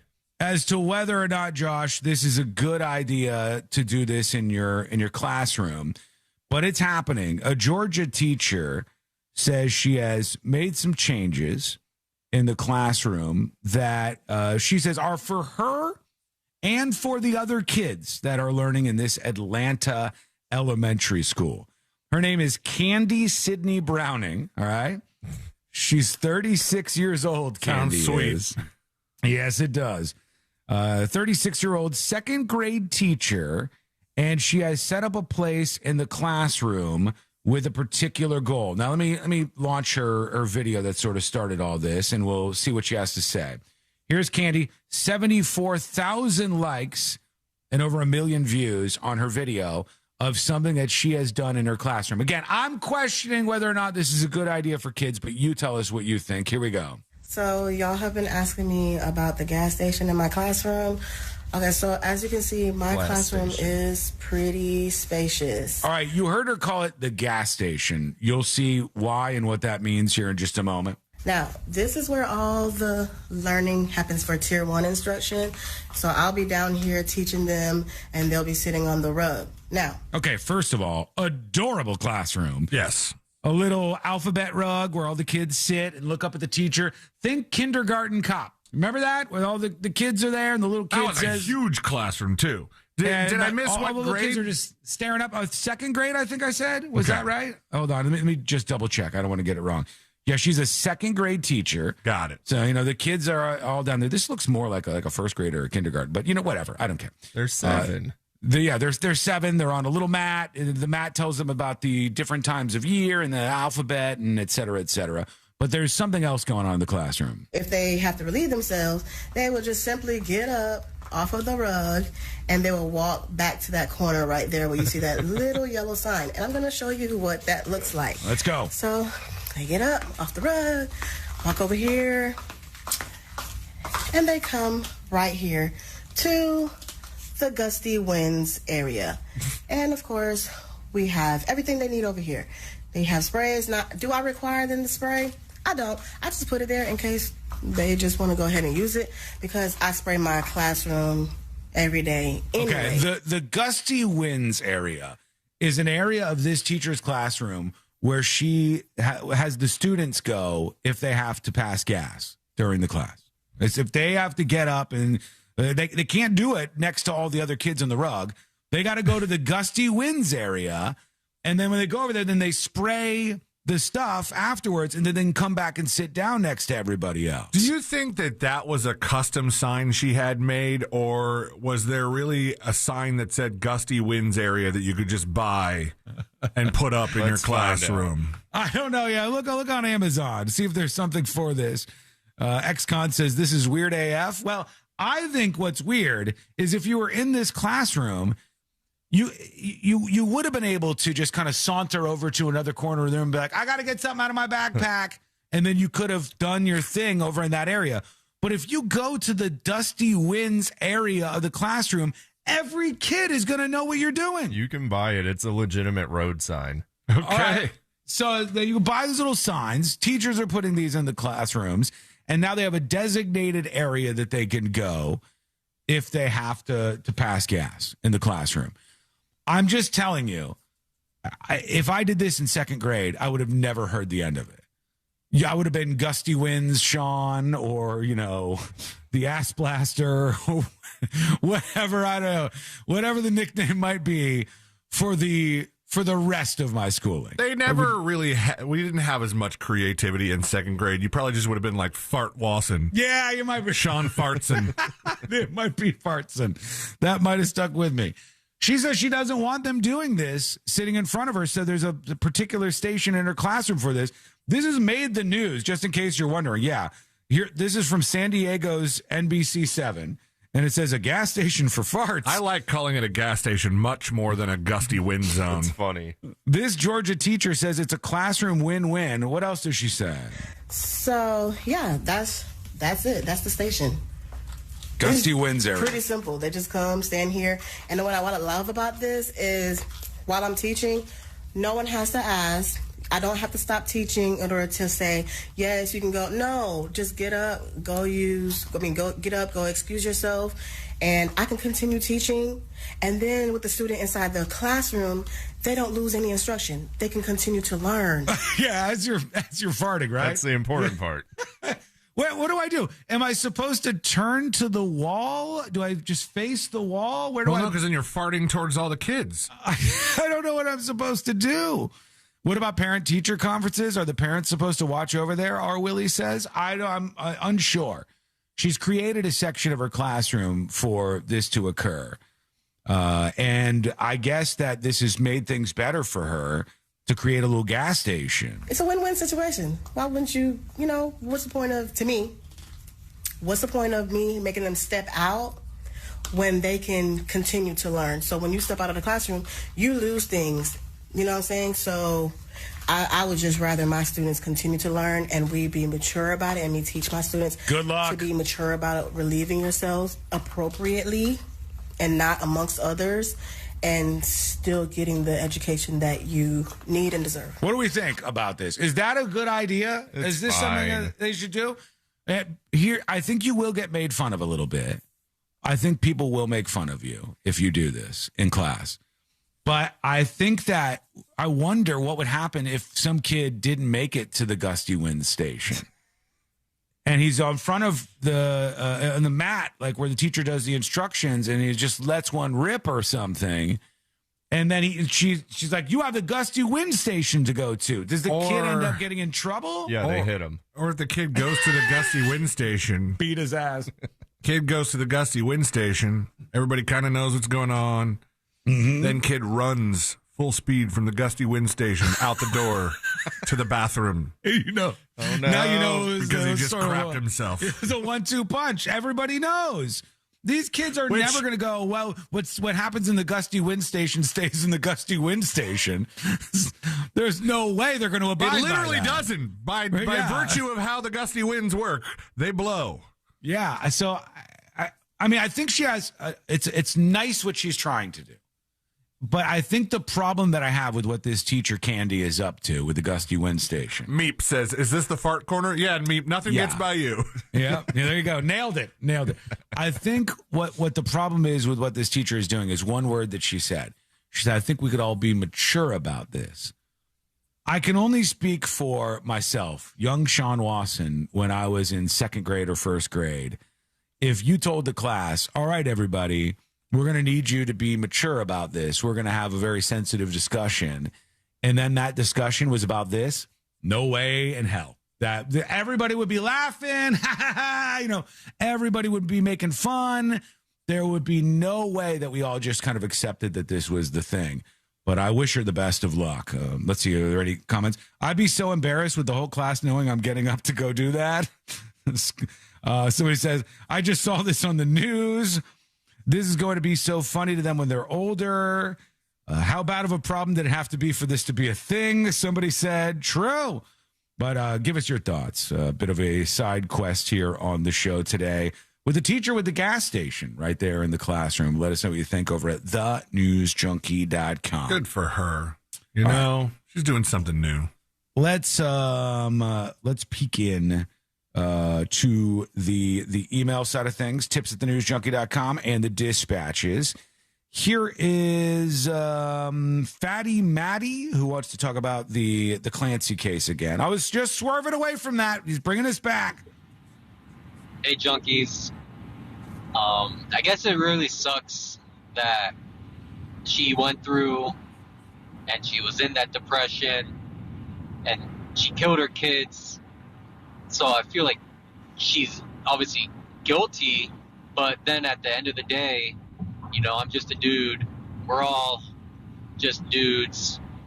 You guys are just dudes. Mm-hmm. We have no idea what it's like to go through those mental illnesses after, popping out a baby.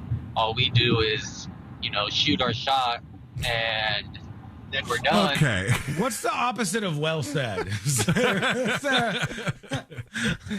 Well, this is the opposite of well said, sir. Like, you could have said this a million ways. You could have said a lot of different things about this, but that's what you said. So thanks, Patty Matty, for I have for that. postpartum depression. Here is Guitar Slinger. What everybody expected, this toxic masculinity in male golf. The very moniker stands for gentlemen only, ladies forbidden. You don't think that mentality's completely gone away, do you? Doesn't look like it. I don't know what your point is about the good commercial that was so controversial that it basically collapsed the company. I think he's just saying golf is inherently misogynistic. Is it though? If somebody put out an ad like this and the entire industry didn't defend it and the PGA slammed it and they severed ties with them and the Callaway company donated $1 million to domestic abuse charities and I feel like the reaction to this shows you the exact opposite of that. I don't know. The PGA's response was I feel like we need to say something without saying much because it was like, they're not going to sponsor this thing. It's still going to happen. We agree, take some time. Do your thing. It was ChatGPT? No, I don't. I just think that I think they're very careful not to, they didn't condone the ad at all. They just said, hey. No, they did. They did. They said something like, we don't support abuse or something. There was something like that in there. I could try to bring it back up. What was the PGA that did that? Yeah. Okay. PGA Tour. They did say the PGA Tour believes in golf's ability to bring people together and create a welcoming environment for all. I guess they didn't say anything about the domestic abuse side of things, but they said the PGA Tour has been informed of Good Golf's decision to step away as a sponsor of the event in Austin, Texas, after the fallout from this ad where a guy tackles a woman, and then there was a bit of a backlash. I think Abraham saying it's just not a funny commercial is the thing that I've seen the most people agreeing with. It's like, that's the problem. If it was hilarious, people would be like, that was hilarious. Exactly. I think if it was funny, we might be having a different discussion. But the way that the guy tackles her and then hovers over and says, "Don't touch my new club." Mm-hmm. Was that the punchline, bro? I think so. That was terrible. They're comparing it to this sports ad where the football player was tackling everybody in an office.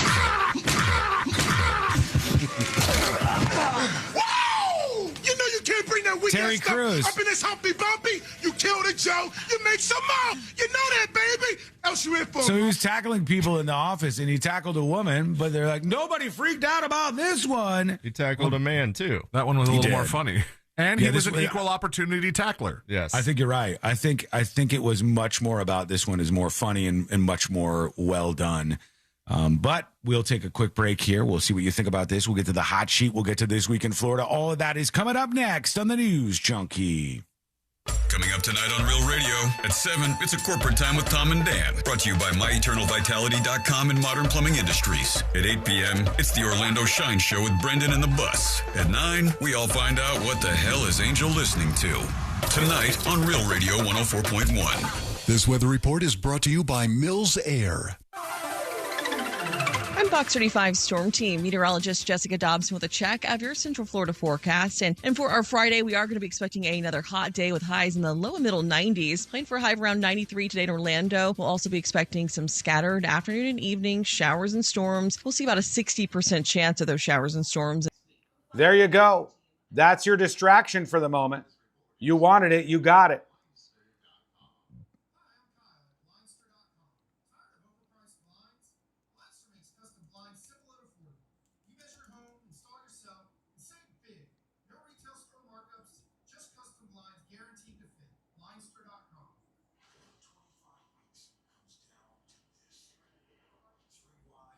Somebody says the longer the Lindsay Clancy jury deliberates, the more convinced I am that they're deeply divided on not guilty by reason of insanity.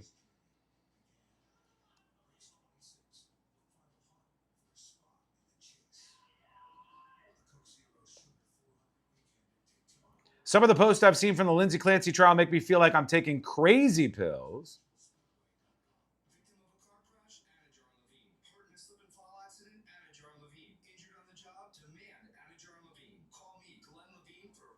Is this real? I study women who kill their children. Lindsay Clancy deserves mercy.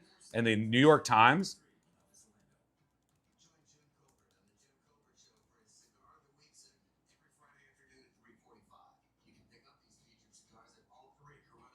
They changed the title for the Times piece, at least for SEO. All right. YouTube, Twitch, TNJ chat. How you doing? Any of you in the gusty wind station currently?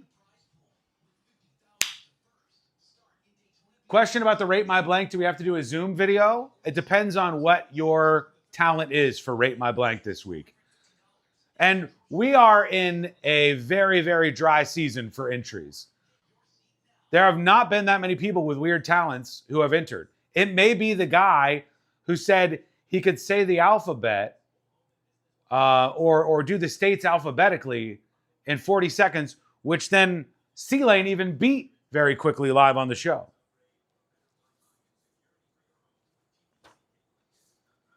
Some other things real quick. Give you some more information. We know the jury options. We've got them, right? We've got the 6 options for the jury. First-degree murder, meaning that there was forethought involved in this. Second-degree murder, meaning that it wasn't pre-planned. Manslaughter, a flat-out not guilty, like we just don't think she even did it. We think the husband did it. Patrick was responsible. You know, all the ladies with the crystals on TikTok that believe that. No shot at the crystal, folks. I'm sorry if you have crystals and you don't believe that. Manslaughter, option number 3, which I don't think is very likely. Not guilty, then not guilty by reason of insanity, and then a mistrial. Those are the potential outcomes. The not guilty by reason of insanity, remember the jurors have to decide that this is because of a mental disease or defect. She could not understand her conduct was wrong, or could not confirm her conduct to the law. So I wanted to know, oh, shoot, I'm going to have to wait on this. I wanted to know about some other outcomes like this, and I'll get to that in just a bit. Really quick, great tweet in the Canada-United States trade war. Absolute banger tweet. Effective immediately, Canadian geese are now called Donald Ducks, which would be quite the reply for us calling Lake Ontario Lake America. Effective immediately, Canadian geese are now called Donald Ducks, which is actually a pretty funny tweet. All right, we're getting into it. The hot sheet is coming up in just a moment.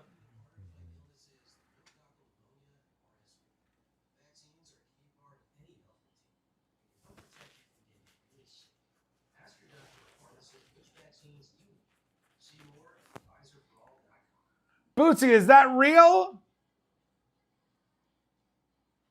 I don't know about this. Could be a winner, though. PfizerForAll.com. Sponsored by Pfizer.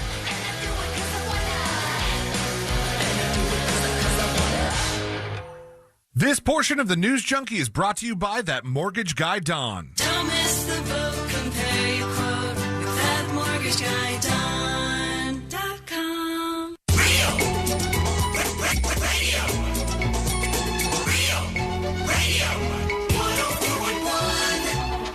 Preparing you for the impending robot uprising.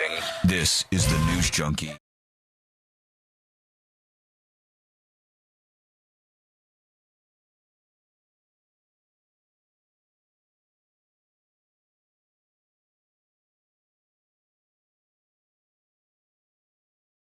Here, and Rate My Blank this week is Rate My Weird Talent.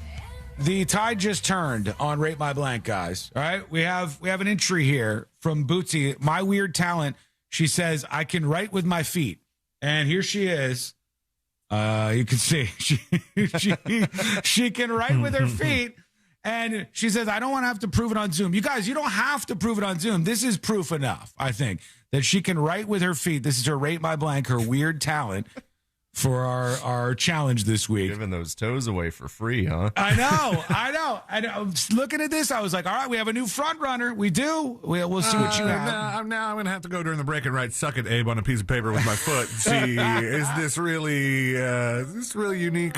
Let's do the hot sheet. Let's go. Hot sheet. It's news, but not like real important news. Best investigative reporting on the planet. The top stories from the people on your screens and speakers are on the hot sheet with C-Lane. That's right. The top 5 stories in the nonsense news brought to you by that mortgage guy, Don, for Friday, August 28th. For the 8 of you, the 12 of you maybe who celebrate, happy Manifest Day.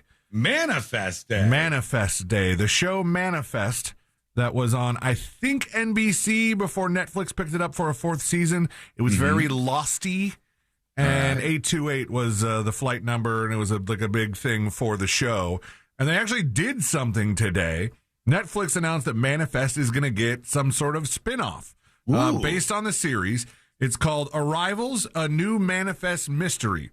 Now, in that, I'm getting from Netflix that they're going, this is kind of like Manifest. It's a little similar, but probably like I don't think it's going to share any of the same characters.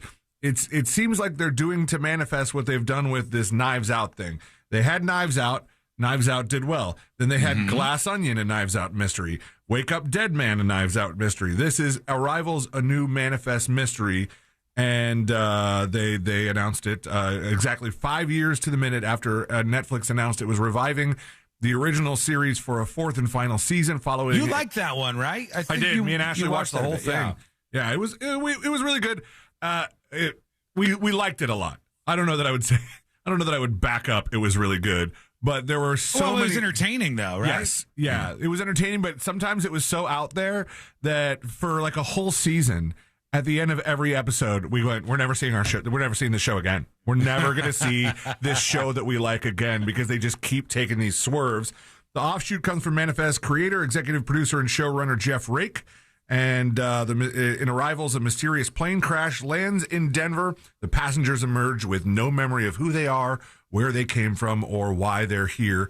A young social worker and novice Homeland Security agent team up with the new arrivals in an attempt to stop a humanity-ending catastrophe. If I was in that situation, I would pretend like I was the only one who remembered stuff.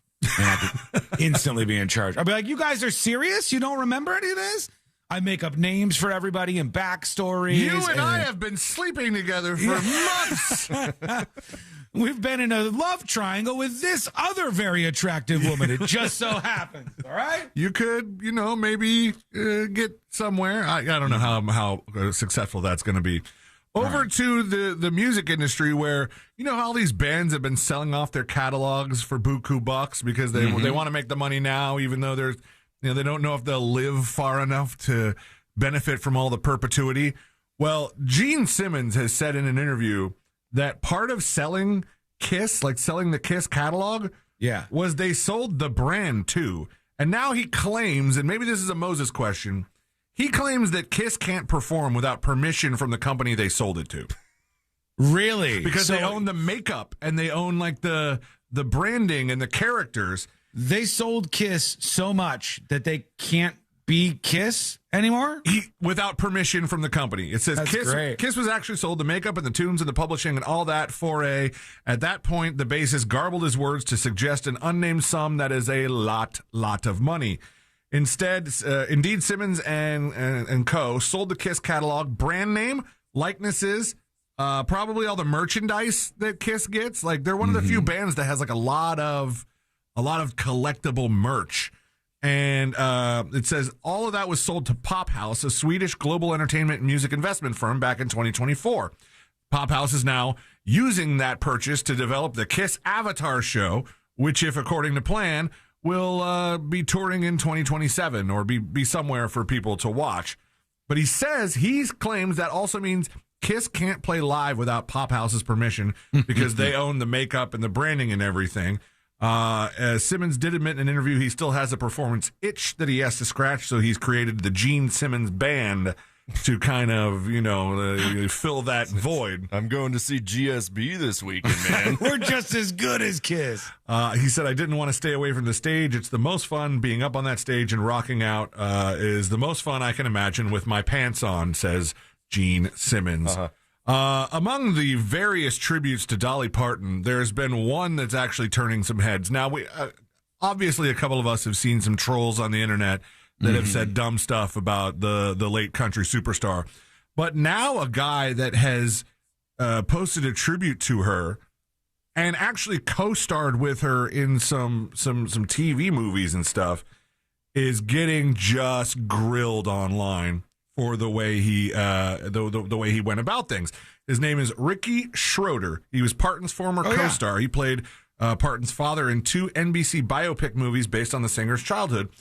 Dolly Parton's Coat of Many Colors in 2015, and then in the next year, Dolly Parton's Christmas of Many Colors, Circle of Love in 2016, both of which were narrated and executive produced by Dolly Parton herself. In the wake of her death on Tuesday, Schroeder took to social media to post, I didn't agree with her advocating for transgender and COVID vaccine support, but loved her anyway.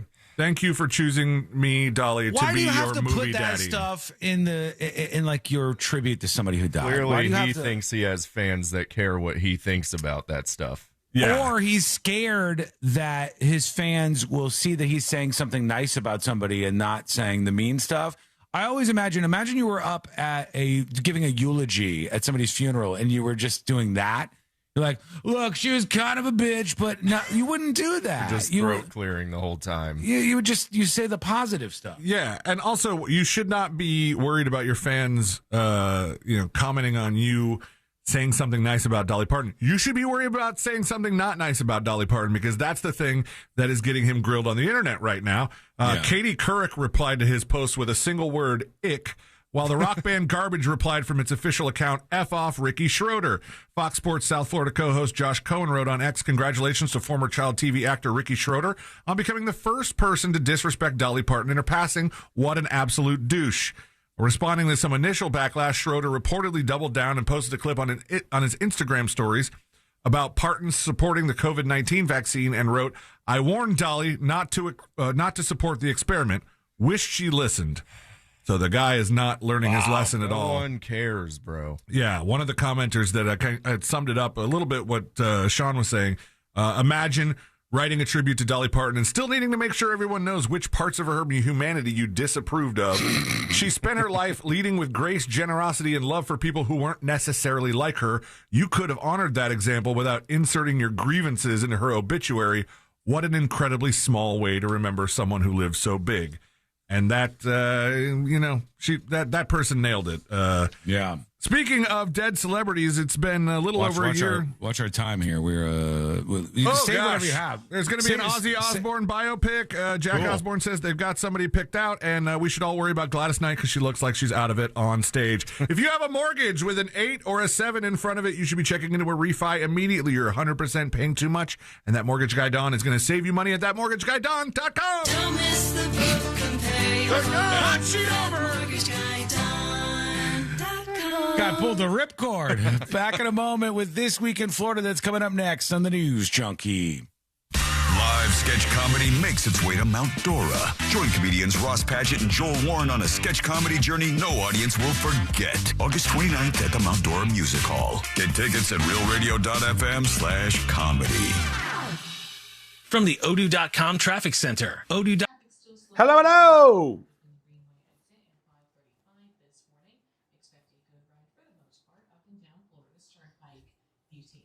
Folks, This Week in Florida coming up in a moment. Waiting for updates on the Lindsay Clancy case. Also, Tropical Storm Dolly. These are the tracks.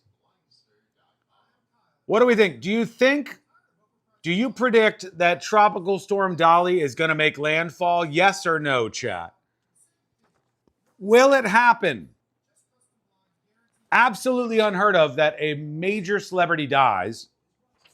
Within days, a tropical storm is named after her.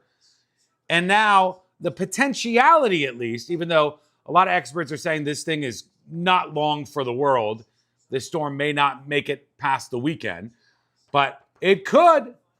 It could. Tropical Storm Dolly.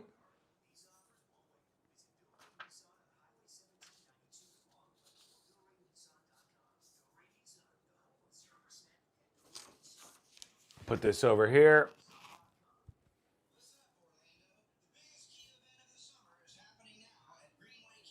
It'll weaken and dump rain on Puerto Rico. Yeah, it looks like there's going to be so much wind shear for the storm as it starts to approach Puerto Rico that it could collapse it quite a bit. But you never know. I mean, it would be just absolutely insane if that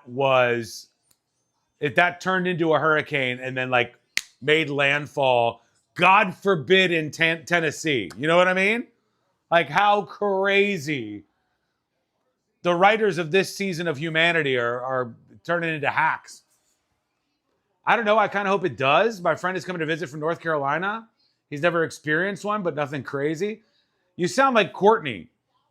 Courtney always wants, she's like, there hasn't been one in a while. We have these trees need to be blown around a bit in a hurricane so that the bad limbs fall down. I'm like, what? Why are you wishing that on our house?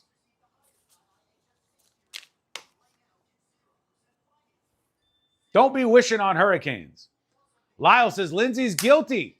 Somebody who knew how to go into detail about how to commit suicide and prolong Patrick's delay from returning home by requesting takeout. That's clear, intentional thinking. Guilty, says Lyle. Lyle, you're saying guilty right now? I don't want you to tell me how you feel. I want you to tell me what you think the verdict is going to be. Not just what you would vote if you were on the jury, but what you predict the jury will actually do. Does Courtney and Joy go to the store just to watch everybody else panicking? Yes.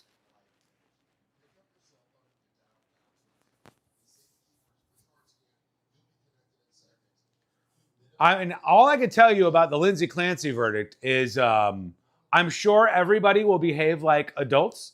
I'm sure there will be no unhinged reactions to it at all. And I'm sure we'll just have a completely normal 6 to 8 hour period after that verdict is announced. I'm sure. I ain't touching this case, ain't my problem. A new prediction for the website? Possibly. We'll see.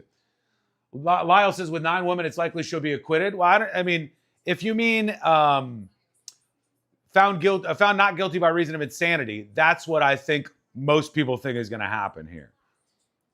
But I'll tell you, without a shadow of a doubt, I thought the prosecution did a great job in closing. The prosecution's closing arguments about Lindsay Clancy, I thought were very accurate, it was an excellent argument on how this person methodically did these things, scheduled for her husband to leave the house, planned this stuff out, had done the research in advance, was checking to see if stuff was in stock at the CVS, so she knew he'd be there a little longer because he had to purchase it, and on and on and on. The prosecution's case was not great at the beginning, but the closing arguments were pretty good, I thought. But I don't think it's enough to convince 9 women on the jury not to go with the insanity. All right, here we go. 5 Chem Zios, actor portrayal. For all your plumbing needs, go to modernpi.com. Live from the JustCallMo.com studios. Got a question after an accident? Just call Mo. Visit JustCallMo.com or dial 1-800-CALL-MO. This is WTKS-FM HD1 Cocoa Beach, Orlando. An iHeart radio station. Guaranteed human.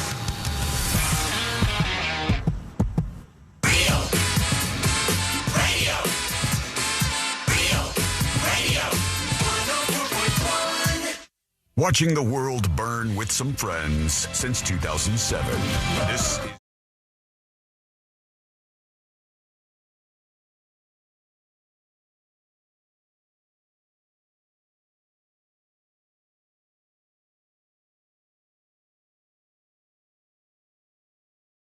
It's an adventure through the Sunshine State in the last 7 days or so. We'll see what went down there. Man, I still say, I know the experts are suggesting that this is probably not going to be the case, but I still say it would be so wild if this tropical storm Dolly that's cruising around out there in the Atlantic, if it picks up and does gain some steam. Could you imagine if this thing gains some steam and heads to like Tennessee as a Hurricane Dolly? Like, I said the same thing. I said that on Tuesday, was it? I mean, I know, but the experts are still saying that there's so much wind shear that Tropical Storm Dolly will probably fall apart. But if it did, I mean, imagine being in Tennessee and then all of a sudden the storm is out there. And I even saw, I don't know if you saw this. So here's the models for this. And some of them have it coming toward the United States, but it might fall apart before that. But my favorite thing was the National Hurricane Center had to release this statement. I don't know that this has ever happened before. The National Hurricane Center says the timing of the use of the name Dolly for this storm is purely coincidental. Tropical storm and hurricane names from the North Atlantic Basin originate from 6 predetermined rotating lists established by the World Meteorological Organization Region 4 Hurricane Committee. The name Dolly replaced Diana after the 1990 hurricane season and was first used in 1996. So they're saying like, hey, don't come at us. Dolly was on this list far before Dolly Parton died. I think most reasonable people know how hurricane naming works. I don't know that you needed to make the statement, but thanks? This is for the internet. This is for the internet, C-Lane. It's for all the people online. But why would they do this? But they still said, not as cringe as the road signs on I-4 saying, don't text Jolene, eyes on the road, safe, or something like that. I was like, ugh. They always try to get clever with those. Sometimes they are a little messages. clever, but that one just seemed like it was kind of a a stretch and not like we had to do something. Swing and a miss. Yeah.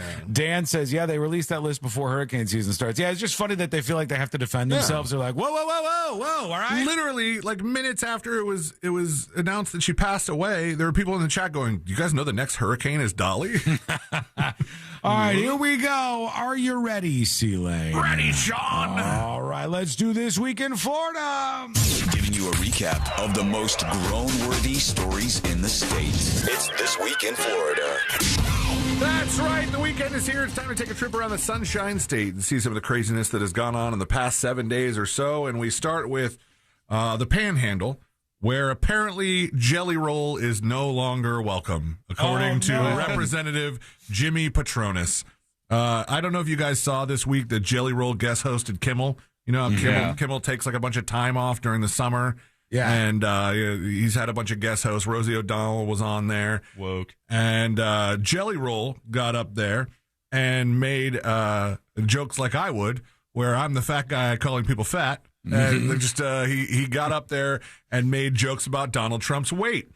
During Monday's monologue on Jimmy Kimmel Live, Mr. Roll showed some real comic timing when he... So much funnier to call him Mr. Roll.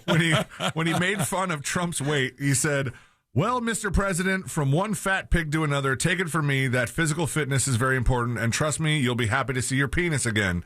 The singer noted he recently lost more than 300 pounds, concluding, "That means I've lost an entire Donald Trump." And then he had some other jokes, and some people thought they were funny. Probably some people groaned a little bit. But Jimmy Patronis, not amused, took to X to post out at JellyRoll615 is 100% not welcomed. He put welcomed with the D at the end. Sure. All right. To Florida's Panhandle. I don't even want to see his bus on I-10. He's always been the token country, in quotes, star the libs in California are allowed to enjoy. In parentheses, he ain't country, never was. Take the TDS elsewhere, loser. All right. Here's the question. I don't know if anybody knows the answer to this, but can you really ban a person from your district? No. It's not possible? I don't know that's... will you trespass them from the entire district? The top comment is, bro, do your effing job and stop bitching about celebrities. This is what teenage girls do. Well, it's funny enough. It's not even the first time Jimmy Patronis has tweeted at Jelly Roll. Because in June 2024, he posted a picture of Jelly Roll performing at Gulf Coast Jam, and he tweeted, "How about it at Jelly Roll 615? Welcome to Gulf Coast Jam," with a picture of Mr. Roll performing at the festival. He feels betrayed. These people are all opportunists. They're just trying to do this for little likes and stuff online. It's really kind of embarrassing. It's very cringe, and if you have such power to weave around, however you say that, why stop at the Panhandle? Why not the whole state of Florida? But I don't think that Jelly Roll is going to really pay attention to what Jimmy Patronis says. And then the other politics thing I have for This Week in Florida, U.S. Congressman Byron Donalds, who is running for governor of the state of Florida, is getting a little bit of backlash on the internet just because he spoke, which is what the internet does these days. And in this case, he said that the reason some people are getting measles is not really about vaccinations or lack thereof. Donalds joins CBS News' Margaret Brennan on Face the Nation on Sunday, where he was asked about Florida falling below the herd immunity rate for measles, and his attempt to explain the trend outraged several commentators online. Brennan asked, "Is your message to Florida parents, get your kids vaccinated against measles?" "No," Donald shot back. "My message is the reason we have seen a measles outbreak is because of rampant illegal immigration." All right, I could blame a lot of things on illegal immigration, but I'm not sure that measles would be on the list. This sounds Mexican like when they blame measles. they blame everything for climate change, or climate change for everything, I should say. Measles Belgrande coming across the border here. Measles. The comments caused an eruption online. "This is idiotic," one poster said. "That's not why there are outbreaks. The data shows it's not immigration." That was a radiologist who posted that on X. And then just everybody kind of piling on him, calling him an awful human. Not for nothing. Obviously, we have deported a lot of immigrants, illegal immigrants, in the last handful of years, right? Weren't there more before? Why would there be more measles now when more of them are being sent back? More measles, less immigrants. It does, the math isn't mathing right there. No, it's not. This next one, I almost skipped because I swore we already did it. But a pilot is safe after a plane crashes into the water at the beach. A different plane. This time it was a banner plane that crashed into the water near New Smyrna Beach. The Volusia County Sheriff's Office provided an update about an active scene in New Smyrna. A small banner plane. No report on what it said on the banner, which is just deeply, deeply troubling to me. A small banner plane crashed into the ocean off New Smyrna Beach late Thursday morning. Sheriff's Office confirmed the pilot was the only occupant and could evacuate the aircraft. The injuries are not believed to be life-threatening. That was the same week, right? Earlier this week that we had the girl. The woman who was like in a bathing suit underneath her skirt and then popped her skirt off when she smooth landed into the ocean and then swam to safety. Yeah, so she's doing okay. This pilot's doing okay. As it turns out, the water is not the worst place to land when you're having some sort of emergency. It didn't even say what happened with this guy. I bet this guy in the next story was like, ooh, I hope somebody more prominent than me gets busted for this. Because an Orange County battalion chief was caught in a prostitution sting. In Altamont Springs, this chief was arrested last week as part of the sting out of Seminole County. In an arrest report, police said they were conducting an operation at a confidential location in Seminole County. Agents located several online advertisements on websites commonly used to solicit prostitution acts. The battalion chief, identified as Stephen Sherrill, 45 years old, reportedly got caught up in the sting, agreeing to a quick visit for sexual services in exchange for $80. Oh, $80? That's cheaper than the San Francisco 49ers owner paid. I think these police officers doing these stings are like, if you don't want this to be a sting, you better be willing to shell out a lot of money, because I think they're getting more numbers by making their fake prostitution prices cheaper. Gentlemen, if it's lower than $200, run the other direction. The battalion chief subsequently headed to the confidential location where he was taken into custody by detectives. He faces a charge of soliciting prostitution. And then a statement was made by Orange County Fire Rescue saying that he's been relieved of his duty. A 21-year-old charged after starting a fight at Chuck E. Cheese with an underage teen who fathered child with his ex. Pompano Beach man was facing a child abuse charge after getting into a fight. I believe he's been banned from all Chuck E. Cheeses. The incident occurred around 6 p.m. inside the Chuck E. Cheese in Pompano Beach. According to the arrest report, the victim was working inside the establishment when the suspect, identified as Vincent Evans, came inside with another woman. Evans approached the victim from behind and dragged him down before the two started fighting, after which Evans and the woman he was with fled the scene. The entire ordeal was captured on surveillance footage, and he's facing a charge of child abuse without great bodily harm, being held on $1,000 bond. A Clearwater woman was charged after allegedly breastfeeding an infant while hammered. You can get charged for that. Yeah, you get the baby drunk, too. It's a BUI of sorts.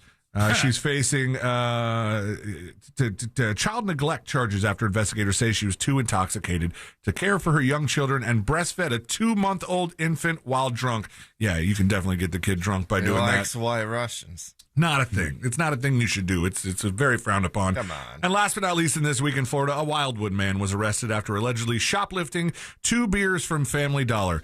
Didn't even know they sell beers at that Family Dollar at the dollar store. I was today years old. What kind of beers are they? They can't be. Well, let's see if they say. An employee advised she was conducting routine surveillance when she observed Bill Howard Dye acting suspiciously. Using the store's camera, she watched him walk to the beer cooler and conceal 2 16-ounce cans of natural ice beer. Nice. In his pants pockets. He left the store without paying for the $6.05 alcohol, because inflation. Officers canvassed the area for Dye and found him sitting on the stairs of a building near Barwick Boulevard. 2 cans were beside him, one of which was open and empty. The other was sealed and cold to the touch. He was planning on drinking them right there on those stairs, and instead he got arrested. His bond is set at $2,500, which God. is, wait, more than the bond for the Chuck E. Cheese fighter? Rightfully so, yeah. Yes. What is the? Oh, he's also been arrested in August for stealing beer from a Save-A-Lot, in May for stealing beer from a Dollar General, and in November for a probation violation, all various years. So maybe part of his high bond had to do with his record. That's it, friends, for This Week in Florida. Thank you, C-Lane. Let's go over to Trump has signed some stuff about space. Let's see. Gotta pick a good one. You got to get a marker to sign this? This is to make the Space Academy a thing? Some event they're doing.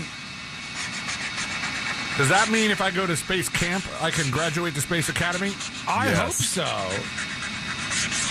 That's a good one. That's a good Every one. time. All right. Yeah. Thank you very much. I think he deserves it, right? Okay. He holds it up. Show everyone. Yeah, baby.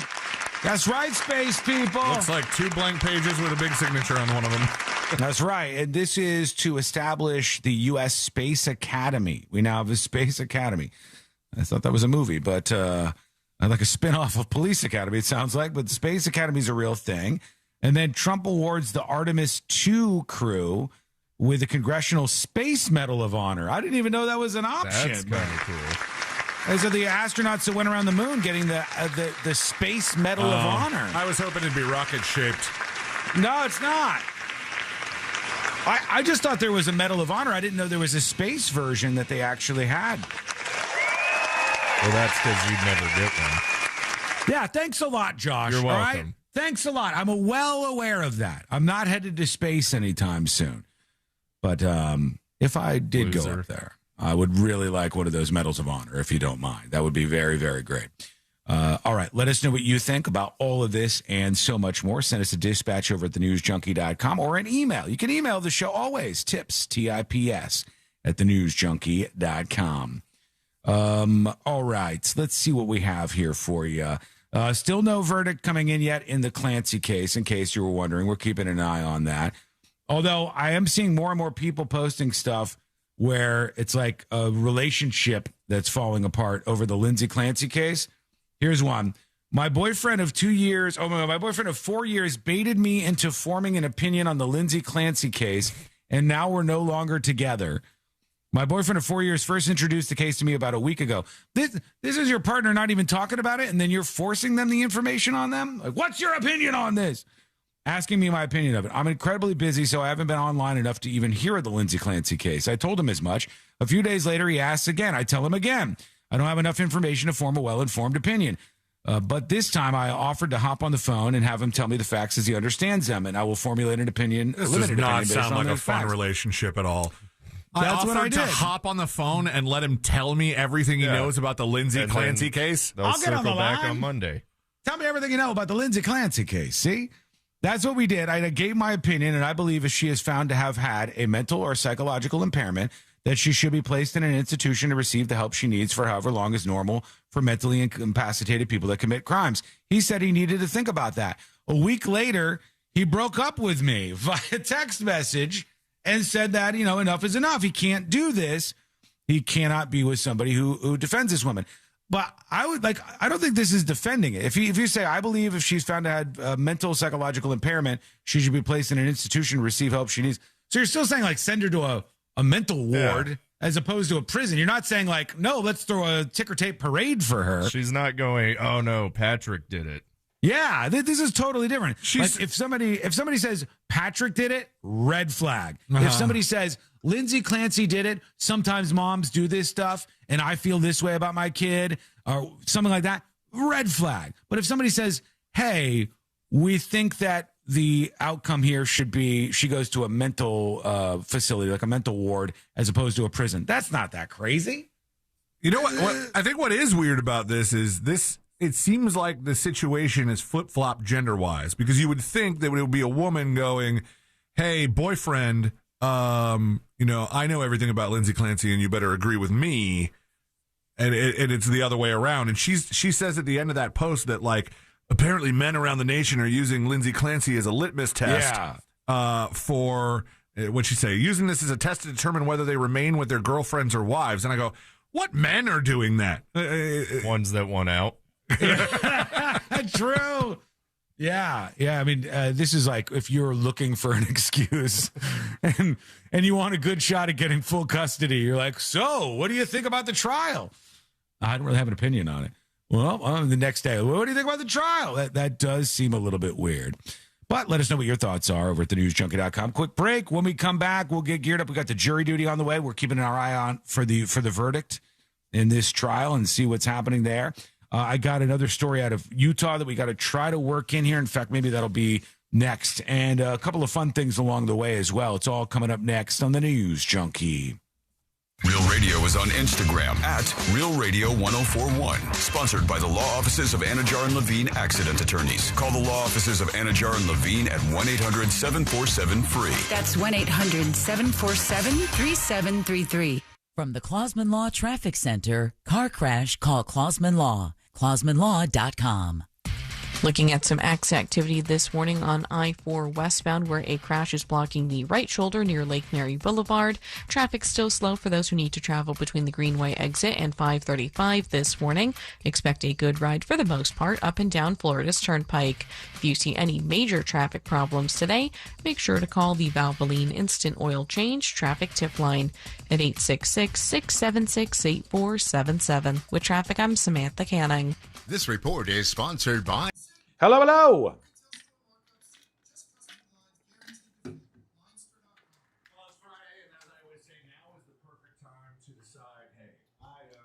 Did we already talk about that today is National Big Boobs Day? Rubbish. Is it really? I can't search this. What am I supposed to do? I can't search for National Big Boobs Day again.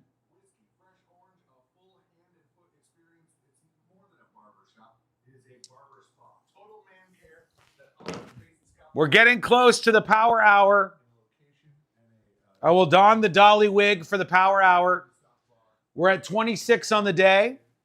Maybe you could show a little more support since we didn't hit our goal yesterday. You, just one. Just subscribe or gift one sub. Maybe 2 subs will be nice. Over at thenewsjunkie.com, we appreciate your support. Steph says, my day has arrived.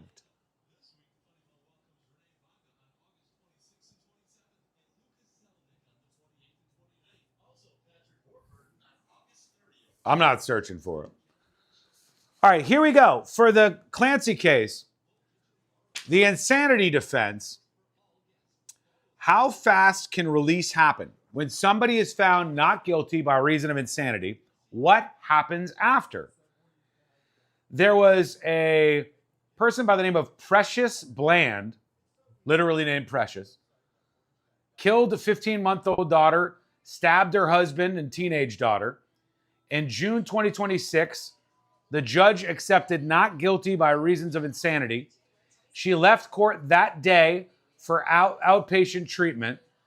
She had already spent 5 years under jail and house arrest conditions, but she was released the same day of not guilty by reason of insanity.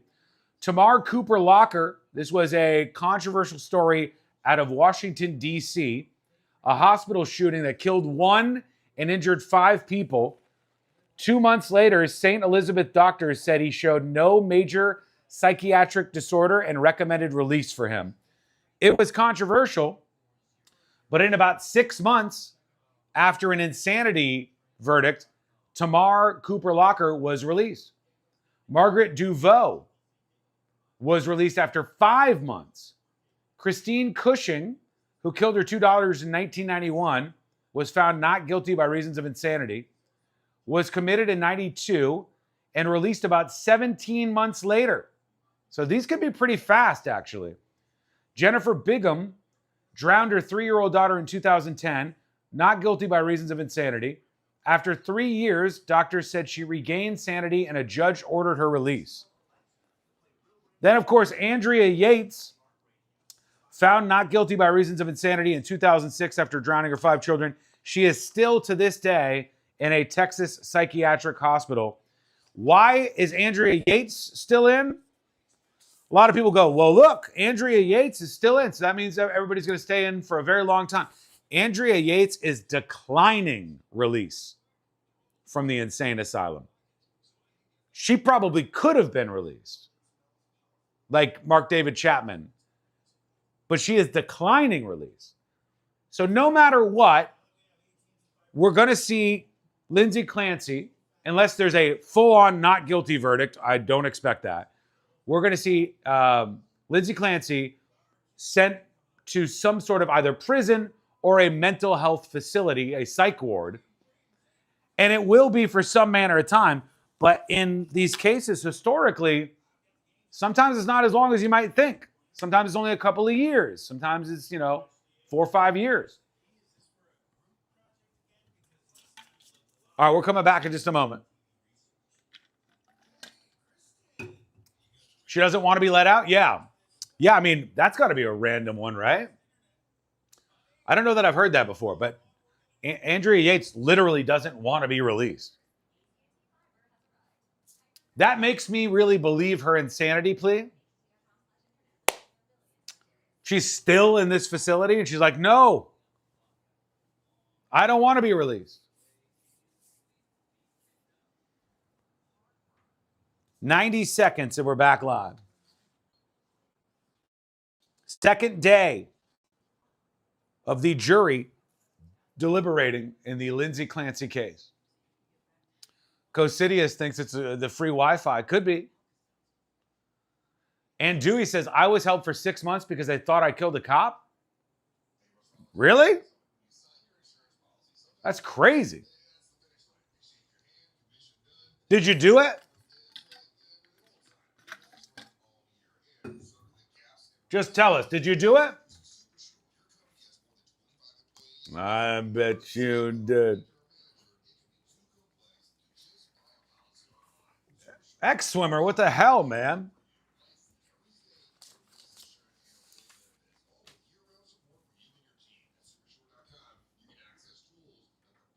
All right, here we go. We're coming back live. Now I have to ask Grok how many of these cases reoffend. Oh, I mean, I think that's going to be a tiny number. The filicide cases are pretty rare to begin with. And then to have an insanity plea work and then to have somebody reoffend, I'm sure it's happened, but it's very, very, very uncommon. All right, here we go.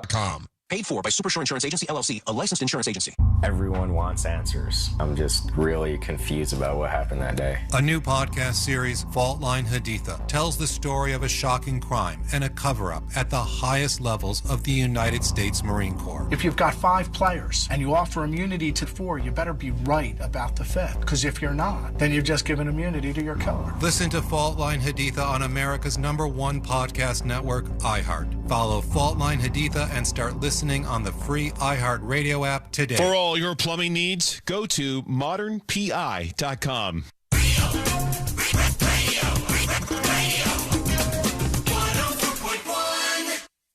No one's really sure what all C-Lane's buttons actually do. This is the...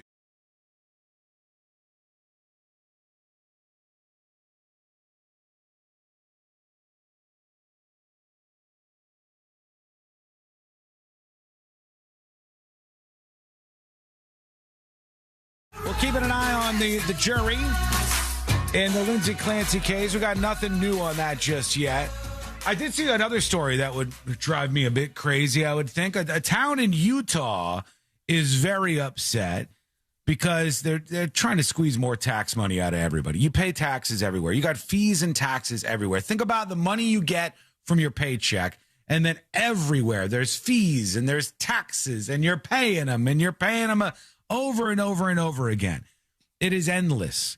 And when you're a homeowner, one of the big sources of taxes that they try to squeeze out of you, and then they get more, and then they spend more, and it's like a drug, and they want more of your money, and then they spend more, and then they want more of your money, is property taxes. And in this town in Utah called Eagle Mountain, the city just adopted a 183% increase in the property tax rate. So it's up a little bit, as you might imagine. All right. Seems like the only thing climbing Eagle Mountain is our taxes. The tax rate for your property taxes in Eagle Mountain, Utah, just went up 183%. And this is kind of crazy. The residents were pretty upset, as you might imagine. They approved the first property tax increase in years, a move expected to generate millions annually. They said the funding would be used for Utah County Sheriff's contract services. Folks, I cannot tell you how common this is. For me to see increases in people's property taxes, and every single time they draw a line from the money they want to the local law enforcement, and they tell you it's just expensive. And then I go, well, hold on. Let me look at my county and the amount that my county spends on law enforcement. And it is egregious. It's an insane amount of money. But how much did they spend 20 years ago, right? And how much has the population ballooned since then? Oh, God.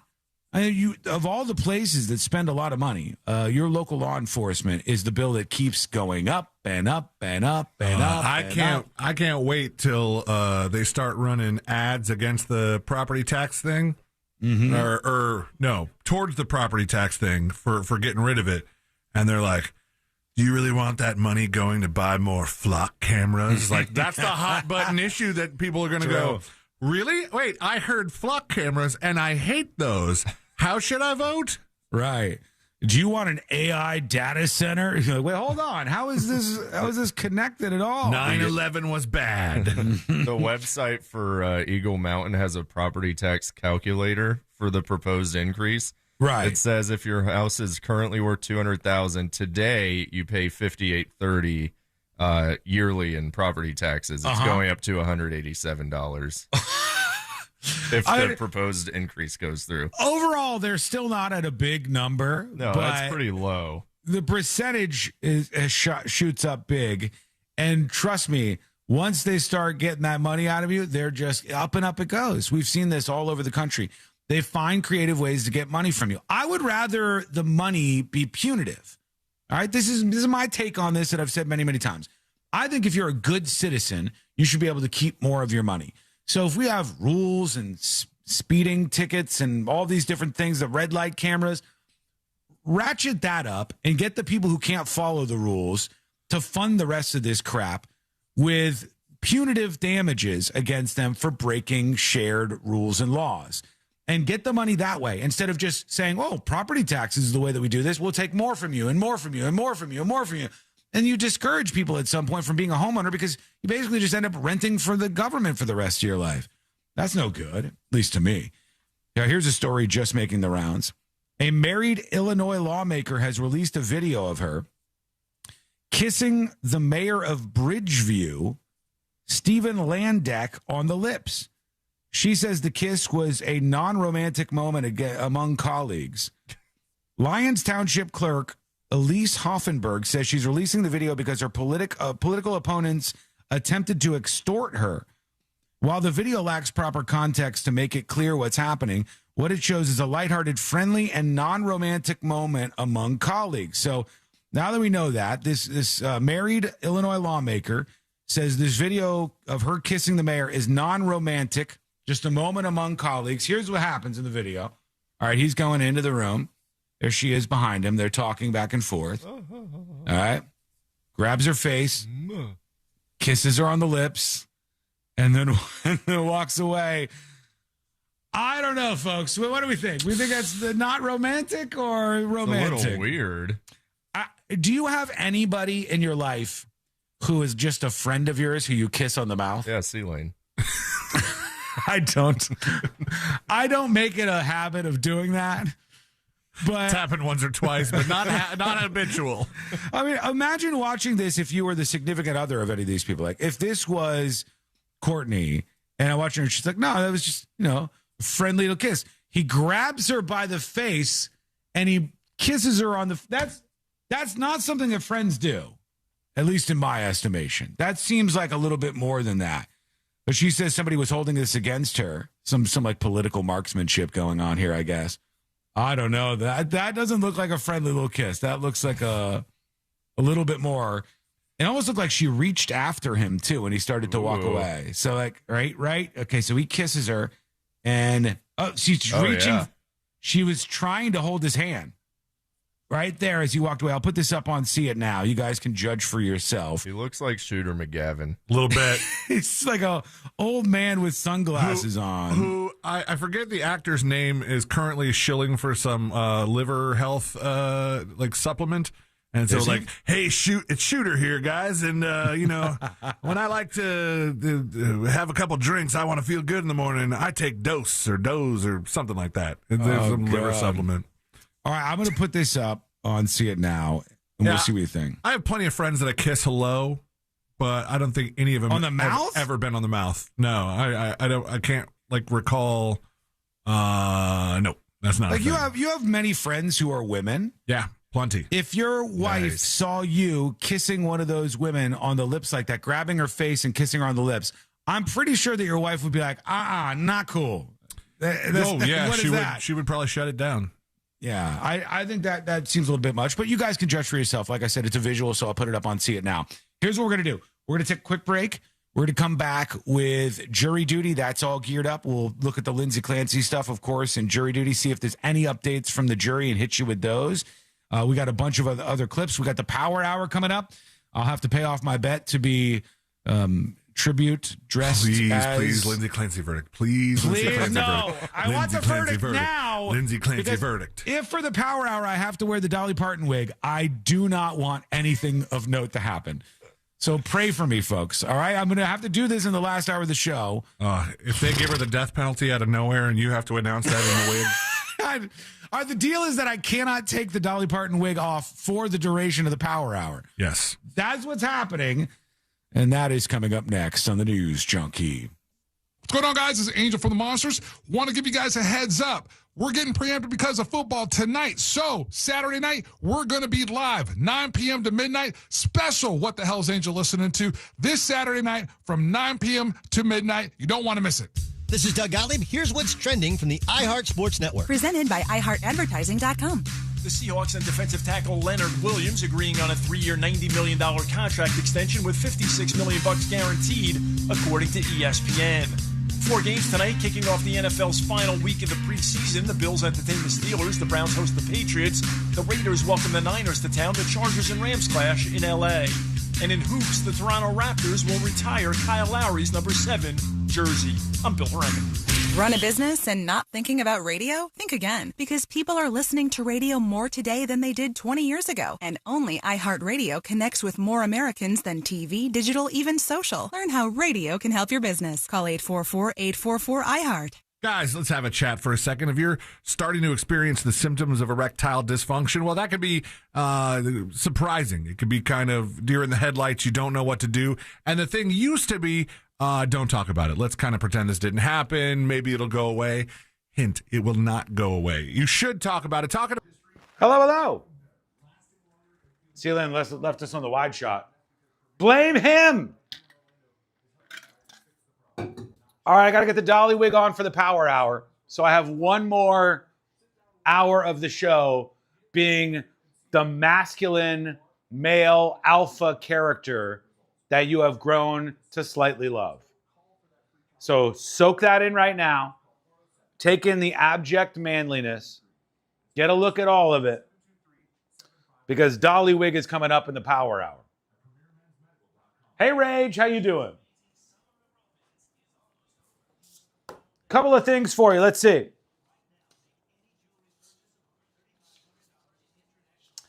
Another thing on the tariff front, our tariff war against Canada. Canada is firing back after Trump renamed Lake Ontario Lake America. A Canadian council is considering changing a street named after Trump to Taco Avenue.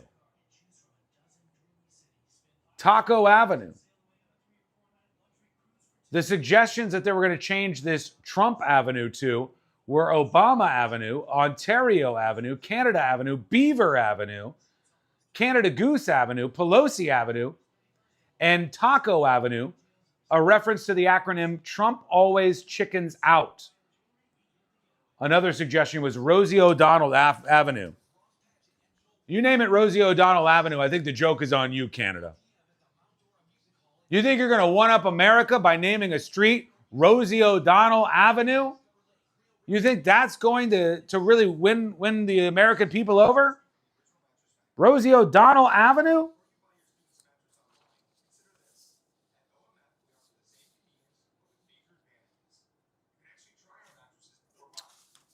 Also, a grand jury has found Republican Governor Ron DeSantis' administration misappropriated $10 million in taxpayer money and then diverted it to a charity run by his wife that was later used for political purposes. However, they declined to file any criminal charges due to lack of evidence indicating specifically which person was responsible. So the grand jury said, we think that there was some funds misappropriated, but we don't think that the governor or his wife or any key figures were responsible for this enough to indict them. So no criminal charges from the grand jury, but they do think Ron DeSantis' administration misappropriated $10 million in funds. Just so you know.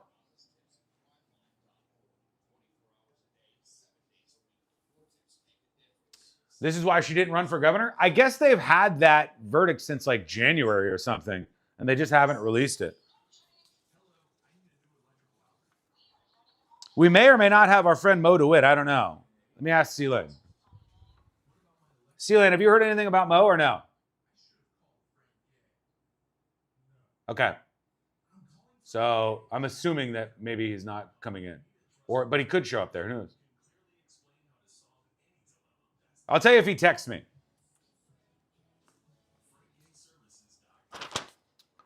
All right, let's talk about this real quick, and then we're going to get back into the show and the Lindsay Clancy updates. One more non-Clancy story. Occupations projected to add the most jobs in the next 10 years. If you're looking for a new career, follow the jobs, baby. This is where they're going to be. Home health care aides is number one. Home health care aides, numero uno. Why? Well, a lot of reasons. One is it's a bunch of people getting a bit older who didn't have kids, and now they don't have kids to take care of them as they're older, and they need home health care aides. An aging generation who decided to have less children than the last leads to more home health care aides to see them out. Stockers and order fillers, fast food counter workers, registered nurses, general managers, software developers, restaurant cooks, health services managers, nurse practitioners, and construction workers. These are your bulletproof jobs for the next 10 years. A lot of healthcare and a lot of construction. Just so you know. As we wait for the jury to come back with the verdict in the Lindsay Clancy case, either 1, 2, 3, 4, 5, or 6, with a hung jury, a mistrial, the first degree, second degree, and manslaughter charges, first degree murder, second degree murder, and manslaughter are the guilty options. They could find her just flat out not guilty, which I do not expect to happen. I don't expect jurors to come together on that. I expect a mistrial, or I expect them to say not guilty by reason of insanity. That's not necessarily what I believe is fully correct, but that is what I think is going to happen in this case.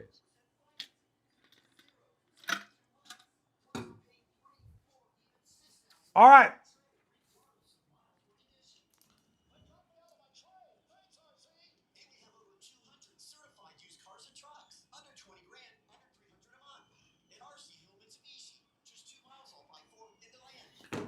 Here we go. We're coming back. $300 a month at RC Hill Mitsubishi. Just 2 miles off I-4 into land. RCHill.com. That's RCHill.com. Offers plus tax tag and title to qualified buyers. Hi, I'm Kyle at Blindster.com. Tired of overpriced blinds? Blindster makes custom blinds simple and affordable. You measure at home, install yourself, and save big. No retail store markups, Just custom blinds guaranteed to fit. Blindster.com. This earful of real radio is brought to you by JustCallMo.com. Injured on the go? JustCallMo.com. Real Radio is on Facebook at Real Radio 1041. Sponsored by the law offices of Anajar and Levine Accident Attorneys. Call the law offices of Anajar and Levine at 1-800-747-FREE. That's 1-800-747-3733.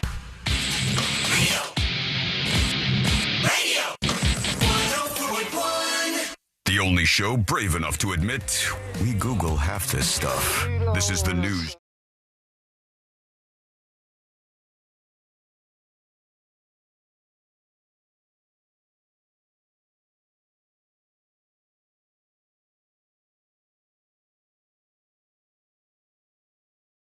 Happening in all these court cases we've been following.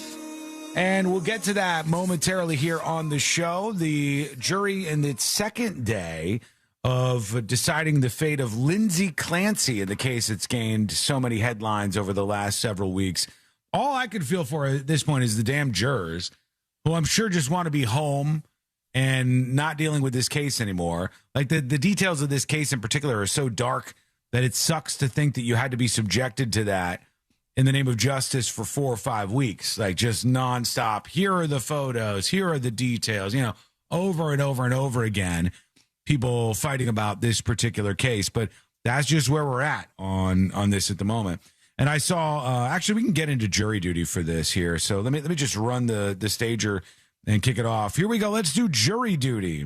Court is now in session, so put your phone down and pay attention before we call the bailiff over to whip your ass. You're now on jury duty with the News Junkie. Jury duty brought to you by the one, the only, Mo DeWitt of the DeWitt Law Firm. Injured on the go? Just call Mo. 800-CALL-MO, 800-CALL-MO, or go to justcallmo.com. After an accident, there's lots of opportunities for you to make sure that you are taken care of and that you're doing the right thing. Go against those billion-dollar insurance companies, those greedy insurance companies with the best of the best, in my opinion. 800-CALL-MO or justcallmo.com. All right, I think Mo's getting set up in just a bit here. He's being walked in, escorted in as we speak. They walk him in now? What's going on with this guy? There's a walk-in moment for Mr. Moses DeWitt? Yeah. All right, I have this story from Variety on the Clancy case, and it says, online sleuthing is out of control. Let us know if you disagree or agree. Online sleuthing is out of control, and the vitriol against Patrick Clancy proves it. Lindsay Clancy has admitted to killing her children, but you never know it looking at TikTok these days. This is an article from Variety talking about just how unhinged some of the social media reaction to this story has been, and how it shows that the whole true crime and these folks who are like, we are the online detectives, how out of control they've actually gotten in this case. The trial of Lindsay Clancy, a former labor and delivery nurse who admitted to strangling her 3 young children before attempting suicide in January of 2023, has become the latest true crime sensation, largely due to social media. Amateur sleuths, armchair lawyers, and influencers have turned the soon-to-conclude trial into a snackable whodunit content, dissecting every detail and advancing their own theories across TikTok and other social media platforms. Rather than focusing on the established facts, particularly Lindsay Clancy's own admission that she killed her children, a growing number of internet investigators have cast her ex-husband and the children's father, Patrick Clancy, as the villain, the murderer. And some of the stuff that they're saying, like and this is not all just like randos. One of them is Lisa Rinna from The Real Housewives of Beverly Hills. She used to be on that program. And then she said, he did it. All right, Patrick did it. He's the one who did it, not Lindsay. Patrick did it because, I heard that women typically don't strangle. I think we said when we first heard about her that it was like, hey, Patrick doesn't really have a whole lot to get from all of these like internet sleuths who've been saying that he did it, right? Mm-hmm, But Lisa Rinna, she might have some money. Might be suable.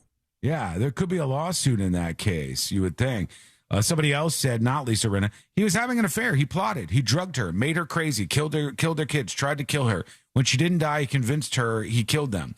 Framed her, sent her to prison, one Instagram user wrote in a widely shared post. So, like, these things seen by hundreds of millions of people in some cases, rando internet stuff where they don't think they'll ever face any repercussions for it. And they won't until they start suing creators a little bit more, go after them for this kind of stuff, because it's just absolutely flat out, this is, you can't do this. This is your, what do they call it? I don't know if it would be libel, because libel's written, right? It would be defamation, I guess. Yes. Well, it would be libel then. Well, it depends on if it's a written thing, it would be libel. If it was like a video, I think it would be defamation. I think I have that right. Moses, do I have that right? Hold on, we're full screening him. There we go. We got Moses on board. Hello, Moses. Oh, well, almost have Moses. Unbelievable. There he is. Hello, you knew how Moses. to use that. Hello, Mr. Wasson. Can you critique my definitions there? Did I get that right? Libel would be if you wrote something that said, hey, Patrick Clancy is actually the one who was guilty of doing all this. It wasn't his wife and blah, blah, blah, blah, blah. And then if it was a video that you did, it could be defamation. Well, sort of. So spoken defamation would be slander. So I think the term you were looking for. But defamation works too. That's not improper. Slander would be if you were like speaking or making a video, but libel would be if you were writing it on like an Instagram photo or something. Yeah, written or published would be libel. But he's never going to get anything out of these people, right? Probably not. He'll probably just disappear into the sunset, and hopefully, people will move on. Well, let's do a rundown of the options the jury's looking at real quick, Moses. I know you've probably seen some about this trial as it's gotten a lot of attention. First degree and second degree murder, I think everybody's pretty clear on what those mean, right? It's premeditation for first degree murder, meaning you planned ahead. Second degree, it means you intended to do it, but you didn't think about it ahead of time. You didn't plan it. Manslaughter would mean that the death was caused by reckless conduct, not murder. Now, to me, that doesn't make any sense in this case, because they know what this woman did allegedly to her young kids, and they know that wasn't something that was just reckless conduct. I'm trying to think of a reason where it would be reckless conduct. Maybe just driving drunk or something, like manslaughter. It's typically manslaughter, sort of like you said, reckless conduct, but almost more of an accident. I'm not talking the legal term here, but just kind of in layman's speak, an accident that led to their death would usually kind of constitute manslaughter. And I think that's probably a stretch here, but it's just a lesser included. So they're probably going to include all options there for the jury. What if the jury comes back with something like that and you go, well, hang on, all of the testimony suggested that this was purposely done by the mother. It doesn't even make sense for manslaughter. Would they still let the jury render that verdict even if it didn't make sense? They would have to file some motions, and there's a possibility that a judge could overturn it if there's no evidence to support that aspect. But typically, they wouldn't allow it on the jury form if there was no evidence to support it. Then in the not guilty options, Moses, one of them is not guilty just flat out. Like not the fifth option, not guilty by reason of insanity, but the jury could just come back and say, no, we don't think she's guilty at all, even though her defense argued that she did it, but just tried to explain why she did it. Yeah. Again, that would be the jury coming back with something that kind of didn't line up with evidence, but it's a possibility, I guess. Yeah, of course it's a possibility. And I believe, I haven't followed this case real closely, but I believe most of their defense is kind of an insanity defense, correct? Yes. The whole thing, they are saying that she did this to these kids, but that the reason why she did it was because she was in a psychotic break and that she didn't know what she was doing in the moment, so she was not guilty by reason of insanity. And then the no verdict option, where jurors don't agree, so you end up with a mistrial or a hung jury in this case, Moses. And when you have 9 women on a jury, 3 men. Now, somebody tried to tell me the other day in chat, which I thought was just really not a smart comment. They tried to say it doesn't matter what the gender breakdown of the jury is. In a case like this, it absolutely matters, if you're an attorney, what the gender breakdown is of the people who are on the jury, yeah? Well, I mean, they say, cases are won and lost in jury selection. So not necessarily the breakdown, but the selection of the jury itself can make a huge difference. I mean, cases really are won or lost in jury selection there. So, the gender breakdown, their prior life experiences, potential biases are all going to be things that are going to be very important to this case. All right, we're going to take a quick break. When we come back, we'll get into the power hour. That means I have to put on the Dolly Parton wig to pay off a bet. Buckle up, Moses. Please. To the news gods, please, no breaking news that I have to report with the Dolly Parton wig for the final hour of the show. I can't bring myself to do that, but a bet's a bet. So We'll get to that when we come back. The Power Hour is coming up next on the News Junkie.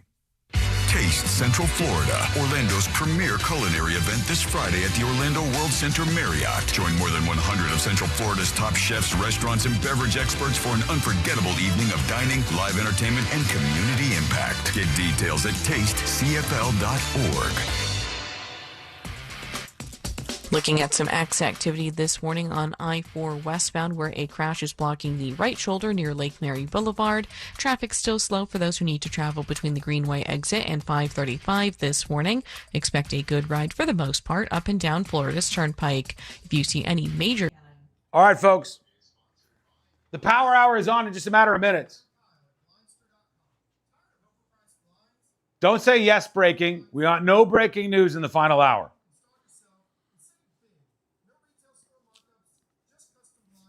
Oh, God. Okay. I'll put it on during the segment. I'm not putting it on now. As little time as possible will be spent in the Dolly getup. No, do not be praying for breaking news. However, I will stick with it. No matter what happens in the final hour of the show, I will stay in the Dollywood. All right? I will. Hey, Bird Nerd. Hey, Ted. Hey, SSJ. Kurt, Arnott, Vicky, Gigi. BDM, Obi-Wan Kenobi. Hey, everybody. How many subs for that wig? Oh, for after this, I think we'll just have to burn it. I think we'll just burn it when this is over.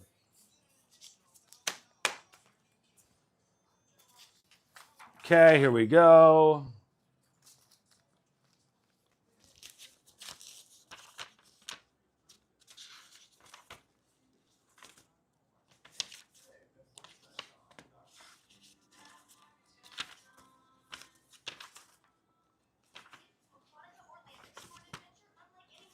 Okay, we can get rid of this.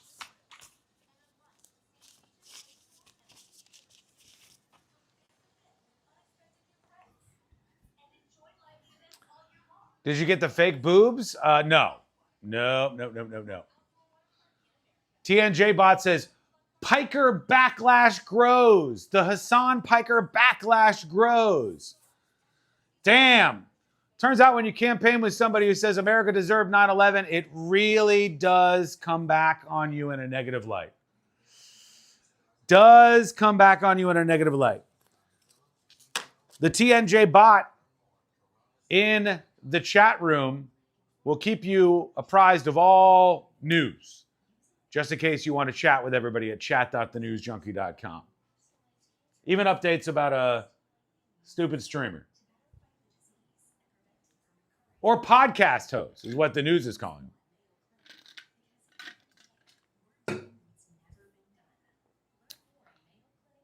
Such a douche? Yeah, it's a bit of a mess. He already has boobs? Come on now. Come on, please. I don't want to do this. I'll shut it down right now. Do you want me to shut it down right now? I could just shut down the whole stream. I could fake a technical outage or something. Oh, no. Oh, no, this happened. And then boom. Good to go. Sean, you going to wear that when you pay your Walmart bill? No. I would fit in, though, if I did. Yeah, I would fit in. Ow. Now I hurt myself. Jesus. A whole hour I got to spend in this thing? I don't want to do that.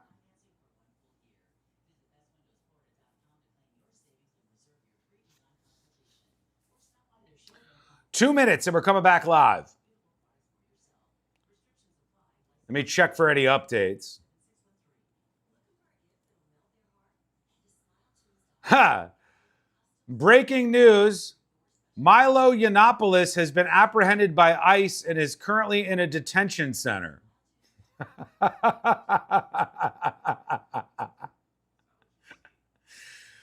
That's true. Milo Yiannopoulos, if you know who that is, then you know what I'm talking about. Milo Yiannopoulos is in an ICE facility. He's in ICE custody.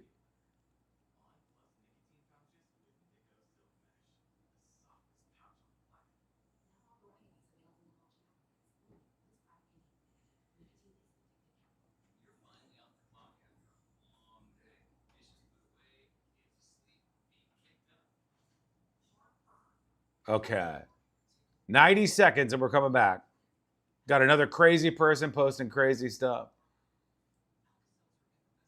Milo was that alt-right guy who got ruined by Rogan. Milo is like the gay right-wing guy who is connected to Kanye West. Yeah, that was his thing.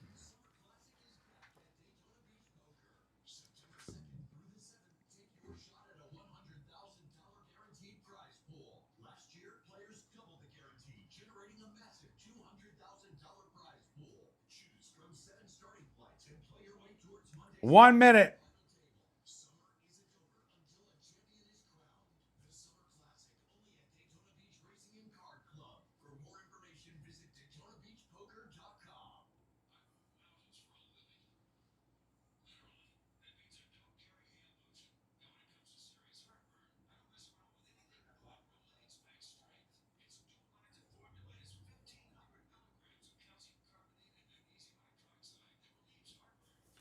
Coming back. Anything but Rolaids Max Strength. Its dual active formula has 1,500 milligrams of calcium carbonate and magnesium hydroxide that relieves heartburn fast. And the best part? The roll fits right here in my pocket, so I can get back to moving mountains. Rolaids spells powerful relief. 1,500 milligrams is our highest amount of antacid per tablet. Read each label. Use as directed. Keep out of reach of children. Do you have AC needs? Turn to the experts at Carrier. Go to millsair.com. Broadcasting live from the JustCallMo.com studios. Need help after an accident? Just call Mo. Learn more at JustCallMo.com or call 1-800-CALL-MO. This is WTKS-FM HD1 Cocoa Beach, Orlando. An iHeart radio station guaranteed human.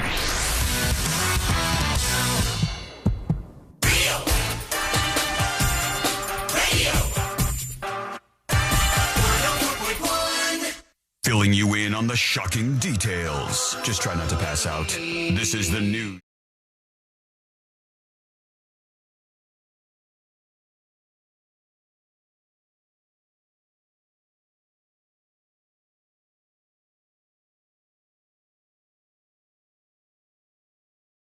Here on the show, learn more about what's happening around here and what's happening around the world over on the website, thenewsjunkie.com. All right, there was nothing else we were getting into, was there? I don't think there was. I think we were just cruising along right through the show. Wasn't anything seems that I like was something's supposed missing to do. here. Yeah. Oh, yeah. I was supposed to, because we had a bet that I would do the Power Hour in a Dolly Parton wig.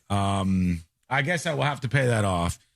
Can you cut the lights in my I feel studio? like you should already have it on, but I guess I don't have it on yet. Okay, I need to hold on. Put it back on for a second. I need to make sure I got the right way. I can't make myself look even dumber. You know what I mean? Okay, you could. I could, but I don't want to. Okay, all right. Lights off. Let me see. All right. All right. No. I gotta take off my headphones. So talk. Whatever. All right. What are we going to talk about? Don't know. He's putting on. I don't know why he has to do all this pageantry with the lights and the. You know how he is. Yeah. He's one of those sensitive types. Moses has got to be. I think we need the shot on him for the reaction. Oh yeah, he's the only one that hasn't seen this. I gotta tell you, it doesn't. I don't think it's adjusted right. If I'm going to put the wig on as a tribute to the late great Dolly Parton, I want to make sure I look as good as possible. But it's hard. I'm doing my best. All right. I think I'm ready for the reveal. All right. And a 1 and a 2 and. You can watch the show. I would encourage you not to. You can watch the show if you want, though, over at youtube.com/thenewsjunkie. And now please pray for me, as this could go really bad if some terrible breaking news happens and I have to keep this wig on, which is the bet. Oh, my God. 9/11-2 just happened. 9/11 2.0 happens. Boy, oh, boy. Are we in a world of trouble over here for more reasons than you might imagine. But the late great Dolly Parton, the bet is a bet, so I got to stand by it. Now I have to wear this for the rest of the show. I can still hear, which is not bad. It's just there's a lot of hair on my face. Do I look okay? All right, there we go. I think I got you it look beautiful, Sean. Thank you, Moses. Yeah. Finally a compliment from Moses DeWitt. I knew this was a long time coming. Yeah. All right, let's do the Power Hour. They said it couldn't be done.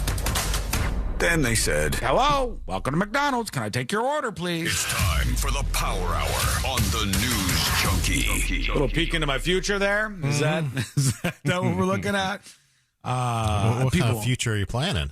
A future at the McDonald's drive-thru with, this wig on. This is probably what we're working with here. I thought maybe you were street walking. YouTube.com/The News Junkie. Let's get kicked into things. We get Moses only every once in a while, so let's get something out of him here. All right, let's see what we got. C-Lane, we had some really good questions on the list, so let's dive in. Let's go first and foremost with one of the stories that we had, I want to say yesterday, where it was something that happened in Leesburg, Florida, and there was a guy who was just at his house, and a woman came knocking at the door trying to get in. She's trying to enter the house. She reportedly was drunk and lived a couple blocks away, but she did not live at this guy's house. And he said, get out of here. And he said, I'm armed. Mm-hmm. And then at some point, he fires a shot through the door. Now, the shot through the door does not harm the woman, but it shatters the door's windows. The door has these large plate windows in a grid formation. And now she is taking advantage of the window being shattered, reaches in the door, is trying to unlock it and gain entry to this guy's house, at which point he shoots and ultimately kills her. And they're saying, well, she was trying to get into the house, but originally she couldn't have done that without him shooting out the glass windows to the door. So has he done something wrong in firing the first shot? It seems like the second shot was justified, but he wouldn't have to fire the second shot without the first shot. Where does this land him legally? Moses, I don't know if you could see this, but this might help. Yeah. Here's the house. I'll show you this on our video screens. This is the house. The front door is not where this interaction that C-Lane just described happened. It was this side door. And then C-Lane was talking about, in the carport, he was talking about how the guy shot through the glass and missed her, and then she reached in the glass to grab the doorknob, and that's when he shot back at her, if this helps at all. Okay. Yeah, I mean, C-Lane's right. The first shot may have been unjustified if she was still outside of the house and was taking no affirmative action to try to break into the house at that point in time. I don't know if we have details about what she was doing exactly or if she was posing a threat, but there's been other, similar cases where if somebody's just standing on your front doorstep, you can't just shoot them because, you feel intimidated or scared. However, obviously that changes if they're trying to break into your house. So the second she, reached her hand through the window, even though he shot out the window, once she's trying to gain entry into the house, then that does become a self-defense situation where you can use deadly force at that point in time. But the first shot could have potentially been unjustified here. So you could see a situation, and it's probably unlikely, but you could see a situation where he's charged for a crime related to the first shot, but not to the actual, ultimately the second shot, which was the fatal shot. I was saying that it could be this weird legal twist where he killed a woman justifiably because she was trying to break into his house, but because the first shot was unlawful, could he have killed a woman and still be charged with attempted murder? Possibly. Yeah, that's crazy. That is a possibility. So he was justified in killing a person, but he wasn't justified in firing the first shot attempting to kill the person. Right. And they may choose to, if they do pursue charges, they may choose to have a lesser offense. Right, a charge that'll stick better. Yeah, but it's just going to depend on the circumstances and what they can prove. And obviously, there's one less witness here, so it may be harder to prove that case. You mentioned, that you can't shoot through the front door just willy-nilly unless there was like some sort of attempt to get in, something like that. Yeah. Does it change anything knowing that she was in the carport? No, not really. I mean, the carport is considered curtilage to the home, but still, she's outside. I don't believe it would justify deadly force. Now, they could be trespassing because they are on your curtilage. And so there could be charges by her just standing there. But again, you have to have a reasonable belief of great bodily harm, injury, or death in order to use deadly force. All right, let's talk about this curtilage a little bit more. You love that term, huh? Don't laugh at me, just please. learned a new word. I'm learning words, and I'm embracing my my Dolly Parton side. You got blonde real quick. Let's talk about this curtilage, because Courtney and I had a conversation last night, and she was just dumbfounded that if somebody was in our backyard, she goes, if somebody was in our backyard, could I not shoot them? And I go, no, you can't just shoot somebody. You have to have a fear for, your safety, and then you can defend yourself and shoot them if somebody came at you in your backyard. But she was asking about this sort of curtilage idea, I think, says the man in the blonde wig. And she was saying, is there a difference between if somebody is on like the periphery of your yard versus that person being up on your yard versus that person being like in your backyard behind a gate that they opened up? Like if they're further into your property, does it make it so you have more of a right to fire off a shot at them or no? So the main distinction is whether they're trying to get into the home. So, you can't shoot somebody just for trespassing. I think we can all kind of agree on that. And so, yeah, even, in your backyard, which may seem like an invasion of privacy or a potential threat, if somebody's just walking through your backyard, that does not justify you in using deadly force to protect your property. Now, of course, if there is a threat against you that you can articulate, and it's a reasonable threat for whatever reason, then that could possibly justify, deadly force. But again, it's going to depend on the situation. And, of course, that rolls into kind of, stand your ground defenses and things like that. And then, of course, there's the Castle Doctrine, which creates a legal presumption that you have a reasonable fear of death or bodily harm if someone's trying to forcefully enter your home. Gotcha. And so that's where the Castle Doctrine is probably the most common, but that's where, someone's breaking into your home, you're more justified in using deadly force. If someone's breaking into your shed in the backyard, that's not a threat to yourself, unless you're inside the shed, obviously. But that's not a reasonable fear of great bodily injury or death to yourself. Such a bizarre case, though. It really is a strange defense case. And, obviously this guy did fear for his safety. Celine, we learned afterwards that he had no idea who this woman was. She was like some young woman. No, he didn't know her. She lived a couple blocks away. Her roommate said that she was drunk. Had to have been very drunk, and she left the house very angrily. And I don't know if she, did a lap around the neighborhood and went back to the wrong house and assumed that she lived there. That has happened with people who were intoxicated who assume that they're at their own place. I would be curious to know what her house looks like versus his house. Right. But at the end of the day, she showed up drunk to a house that wasn't hers, and he killed her. Yeah, let's get into something juicy here, because obviously a lot of people are talking about the Lindsay Clancy case this week.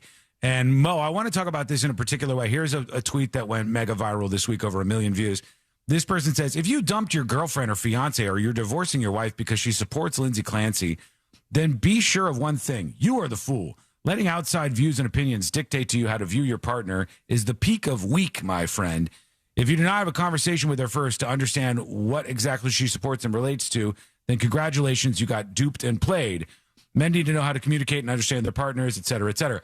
A lot of conversations around Lindsay Clancy, this woman who, by everybody's admission, aside from the TikTok weirdos, killed her kids.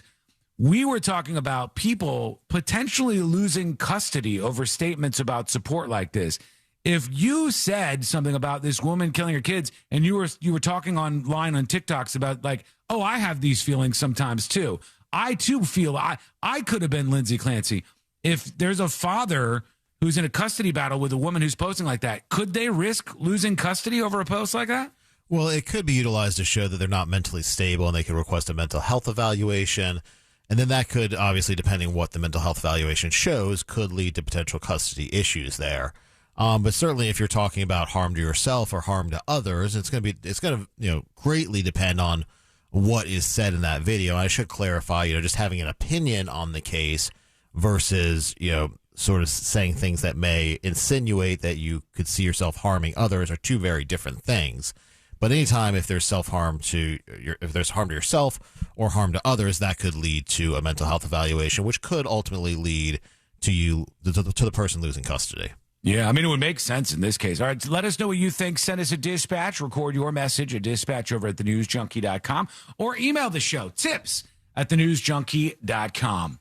Please, Lord, let no serious news happen in the next 43 minutes of this program, because this is my life. News. Serious news. Watch it. Serious news. If something rolls in, because I made the bet, so I'll stick with it. No matter what happens, I will keep the wig on here in the studio. But I'm most worried about one thing that's going to happen is people will screenshot this and then use it against me. That already happens with everything. I'm not worried about that. But I'm more worried about, like, sometimes they take clips from this show that could get played on the news, that could get played somewhere.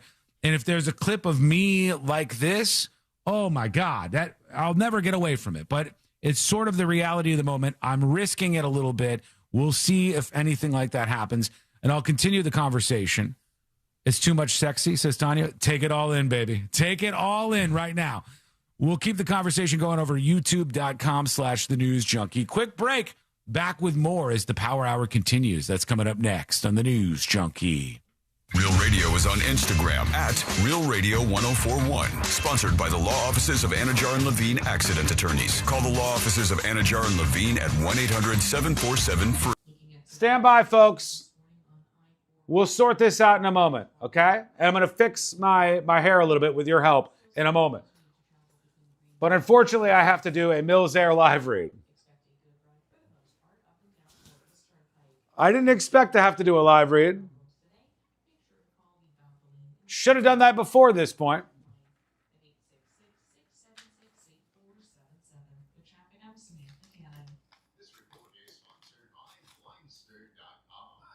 All right. Got to get serious. Commercial time. Stand by. 477. With traffic, I'm Samantha Canning. This report is sponsored by Blindster.com. Hi, I'm Kyle at Blindster.com. Tired of overpriced blinds?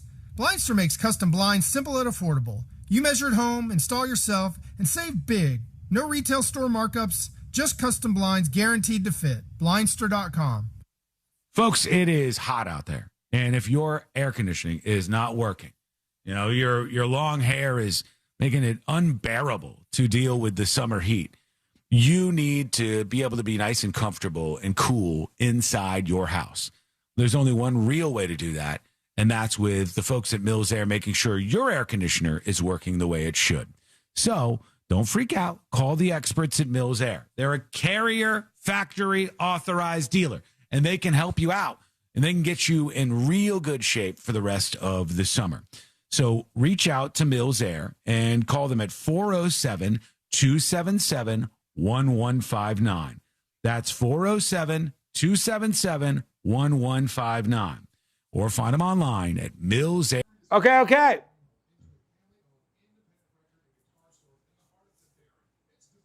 Stand by. Yes, please. That's our final one.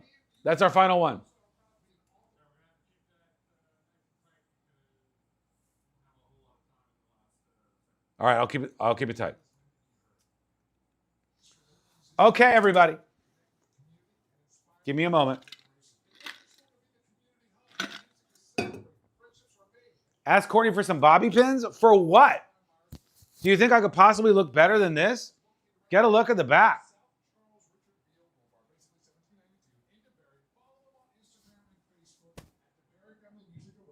Take it all in. Do I have any flyaways? Okay. I'm really trying to get it behind my ears. There we go. Okay, I think I got it under control now. Seychelles, thank you for the gifted sub. Appreciate that. Now, rate my look out of 10. All right? Rate my look out of 10. Be honest. Give me a 10 if you think it really looks great. 80s shock jock? Do I look more like a woman, an 80s radio host, or like metal band knockout? Which one of those do I look more like? Sing us a song? I'm not taking requests right now. Although I could really take the Dolly all the way home. If I had this going on.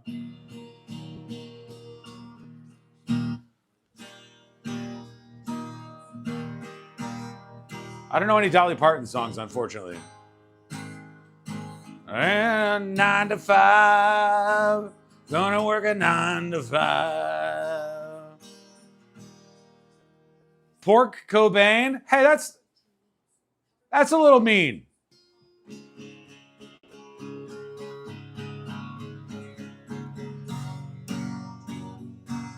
Okay, Kurt Cobain. This would be.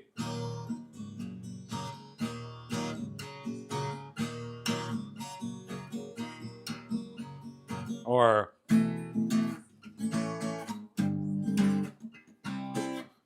Which one rings truer? Are we thinking more Dolly Parton or more Kurt Cobain? Ladies, how do you deal with this much hair? It's so hot. And not in like a sexy way. There we go. Taylor Grift. You look like a 2 a.m. at the bar last choice date. Guess what? You're still saying there's a chance. All right? Even if it's late night and I'm the last opportunity, you're still taking me home. So that's a win, I think. No wonder C-Lane handles guitar duties. I could have grabbed a pick, cowboy. I was doing that with my finger. More like Bruce Valanche? No. Hold on. For the people under 500. Let's see.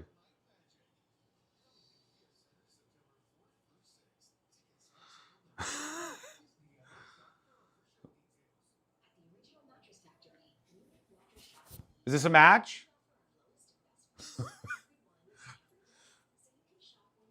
Or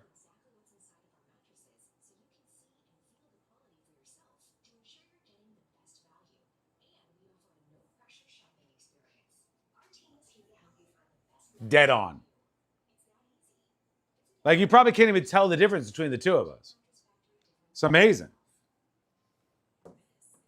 2 minutes and we're back live on the show. Please, God, let nothing happen. Ryan, thank you for the 3 gifted subs.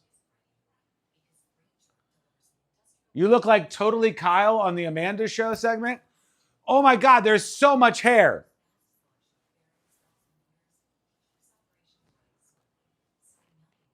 You need a bigger face? Well, what am I supposed to do without that? With that? 90 seconds. Mr. Predicto, is anything bad going to happen in the news before the end of the show?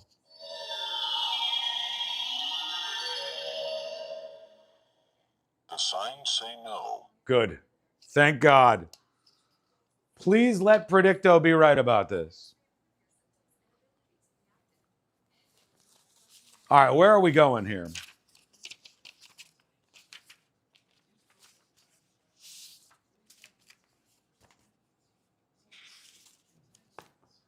We got to talk about this lady who made a run on Mar-a-Lago. Please take me seriously as we discuss this. I got some of it in my mouth.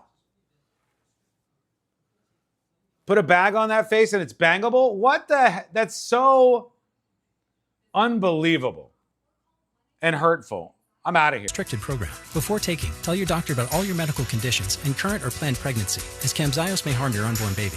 Visit Camzyos.com or call 1-855-CHEMZYOS. Actor Portrayal. The countdown to the new NFL season is on. And now, all 32 in-market local teams can be heard on the free iHeartRadio app. He's in! That's a jet touchdown! Just open the app and search your favorite team. Plus, Fox Sports Radio breaks it all down. As we get closer to week 1. It's crazy, and it's fun. Join the conversation and stay locked in.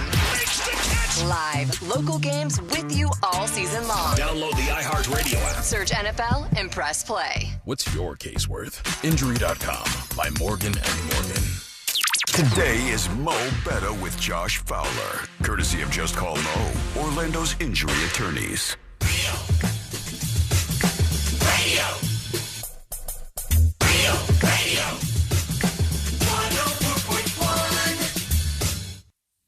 gaps between the New York Times and World Star. This is the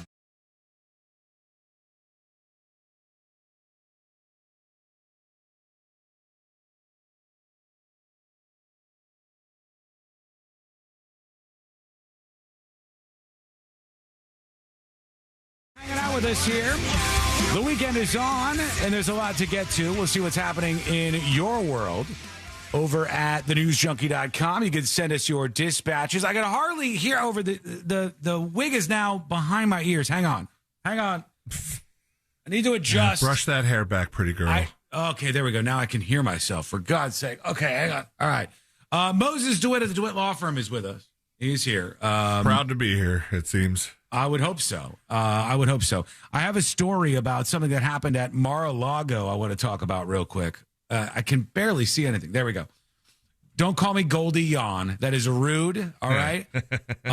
Cameron Dees, Grace Smelly, all That's of your... better than Goldie Shawn. This is, for those of you who watch the stream on the youtube.com/thenewsjunkie link, all right? This is me paying off a bet to give a tribute to Dolly Parton and nothing more. All right. That's why I'm wearing this in the studio. You can see it over at youtube.com/thenewsjunkie. But serious news time. Praying for no real breaking news. We shall see. This is about a woman named Alexa. Here she is. I'm looking at Alexa. And Hey, Alexa Ray Scharf of Loxahatchee. Yeah, Alexa Scharf of Loxahatchee allegedly drove through a closed Secret Service checkpoint near Mar-a-Lago this week.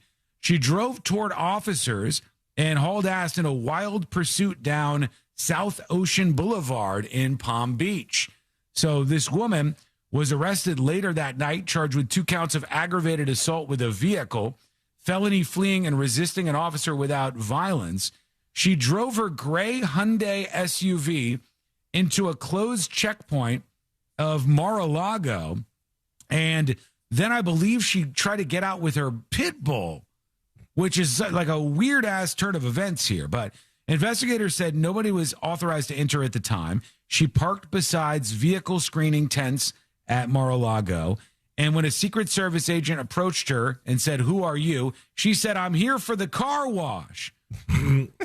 They then attempted to photograph her SUV's license plate to determine whether she was authorized to be there. She ignored commands from law enforcement, allegedly driving toward a Secret Service agent and 2 police officers before fleeing down Ocean Boulevard. Her pit bull was shot twice during the standoff. Her dog was with her. Yeah, her pit bull was shot twice during the standoff. Her other mugshot looks completely different. Wow. This one? I think that's driver's license picture versus mugshot. I think you're right. Yeah, this is the driver's license photo. She looks a lot better for those of you watching. And afterwards, she looks like she's going through it. That's all this. That doesn't look like a she in the second one. All of this went down at Mar-a-Lago, where this all occurred here. She's lucky she didn't get killed, for God's sake. I mean, you start going past the Secret Service checkpoint and getting out with your pit bull, it's a whole thing. Somebody says psychotic break over on TNJ chat. Yeah, I mean, I don't know if that's going to work for everybody, Lindsay Clancy style, but this particular woman has been charged now with several charges after raiding on Mar-a-Lago and not listening to any of the commands from the Secret Service. Let's go back to our list, because we were waiting for Moses DeWitt to run a couple of questions by him, and he's here. So why not do it? Let's do just that. What do we have for him, C-Lane? All right, we have this police officer who broke up with his girlfriend. Wasn't this the police officer that just got the medal for like best police officer or something like that? Yeah, Sean? he did. Yeah, he had broken up with his girlfriend, and all this stuff starts coming out after he gets this medal for great work. I forget what exactly the medal was called, but now his ex-girlfriend is trying to shame him and get him in trouble. So she sent his boss screenshots of him in uniform on a FaceTime, pleasuring himself for her. And we were wondering, like, hey, so this is just one of the things that got him in trouble. He also did some super speeder stuff, and his friend just let him off. So all this stuff kind of came out about him, and now he's relieved of duty or suspended or something. But we had kind of asked the question, like, hey, she didn't post these pictures online, but she still sent the pictures which were consensual. She sent the screenshots to his boss to get him in trouble. Does that still count as revenge porn? Oh, that's a good question. I'd have to look at the revenge porn statute, but I think typically it's posting it online. But I have to look at the language of the statute. If distributing it to a third party, it might actually count. That's a good question. Yeah, that's what we were trying to get at, Moses. So, all right, I know usually the revenge porn laws are made for somebody who's publishing it publicly. So right. Maybe, you have a picture of somebody that you've been in a relationship with and you're having sex with them, and then you post that on a Facebook page without their consent. Well, that's what these laws are sort of for. But in this case, you're sharing this with a third party, and there was no consent to share it with the third party. And she's sending a nude photograph of him. She's doing it to undermine him. And everybody who was listening at the time in chat, I think they were all wrong, but maybe I'm wrong. Everybody who was listening at the time in chat was like, nope, you can do that. How are you supposed to tell people that they should avoid hiring somebody or they should fire their employee? They thought if you sent a nude photo, not on a social media platform, but directly to somebody's boss, that was something you could get away with. But I don't think so. I mean, the way the statute is written, it says basically non-consensual sharing. If the person did not give you permission for it to be posted or distributed electronically. So I would presume that, sending, and I guess we have to have the details. Did she print it out and bring it to him? Or did she distribute it to him electronically somehow via email? And if it was via email or text message or anything electronic, I think there is a very good argument that it violates Florida's sexual cyber harassment law. Now, add this into the mix. Since they were screenshots, it's quite likely that the guy in question did not know that she was capturing these screenshots. They were just having like a sexy little FaceTime kind of deal. He was doing his thing. She was watching, whatever. And she took this like treasure trove of pictures and sent a bunch of these to him, but he didn't actually send her the porn, right? He didn't take the picture and send it, and she sent it to someone else. Right. She took this without his knowledge. Is there another violation there? Not necessarily, but I think it strengthens the argument that she violated the statute, because one of the elements is that the person in the image, in this case the officer, did not give permission for it to be posted or distributed. So that obviously, if she's screenshotting it, it shows that it was kind of taken without his permission, as well as a reasonable expectation of privacy as another potential issue here, because the victim retains a reasonable expectation of privacy regarding the intimate images, which he had because he wasn't, sharing them. They were screenshotted. So I think it further supports that, this person possibly violated the statute. Hey, would it change anything if you censored photos? So, like, let's say I was just thinking that. I had nude photos of Celine doing something really messed up, and I wanted to tell his boss to try to get him fired from his job, and I sent the photo to his boss to try to get him fired, but I censored out the photo so it didn't actually show him nude. Would that be a little bit different or no? So it's the statute itself reads that it depicted the person's private nudity or private sexually explicit conduct. So I think there's an argument, even if it's blurred out or censored out, that would still possibly fall under the private sexually explicit conduct, because you can still tell that he's cranking it. Yeah. That was going to be my legal analysis, that he's cranking it. As everybody knows, Your Honor, this is what's happening here. Okay. You need any more? Yeah, go one more if we have time for it. All right. This one was from a week or two ago, but they just had that big cocaine ring busted up at Penn State, where the leader, who they called Pablo Pledgecobar, was making the pledges at this fraternity participate in this drug ring, like cut cocaine and then help him sell the stuff. And a lot of people, I think, went down for this because it seemed like it was a pretty big operation that was going on at Penn State. However, they did note that pledges seem to be forced to do that, as is kind of tradition with fraternities. Would these lower level pledges have any sort of argument in court that said, like, hey, listen, we were just doing this because we were afraid of repercussion. This was part of the pledge thing. Like, we know it was illegal, but we kind of didn't have a choice. Like, is there anything that could get them either out of it or have their charges taken way down because of the hierarchy of people in this fraternity, or am I just making that up? Well, you're kind of making that up, but I mean, just because you're a pledge in a fraternity does not mean that you can freely commit crimes. That being said, it could be a mitigating factor given the circumstances, but in reality, if these pledges are smart, they're going to flip pretty quickly and become, witnesses to the higher ups who are kind of forcing them to do this, and either take plea deals or get immunity deals.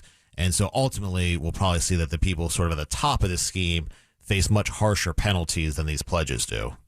All right, there you go. Moses DeWitt, and he's always hanging out with us answering your questions. So if you have any, you can always let us know.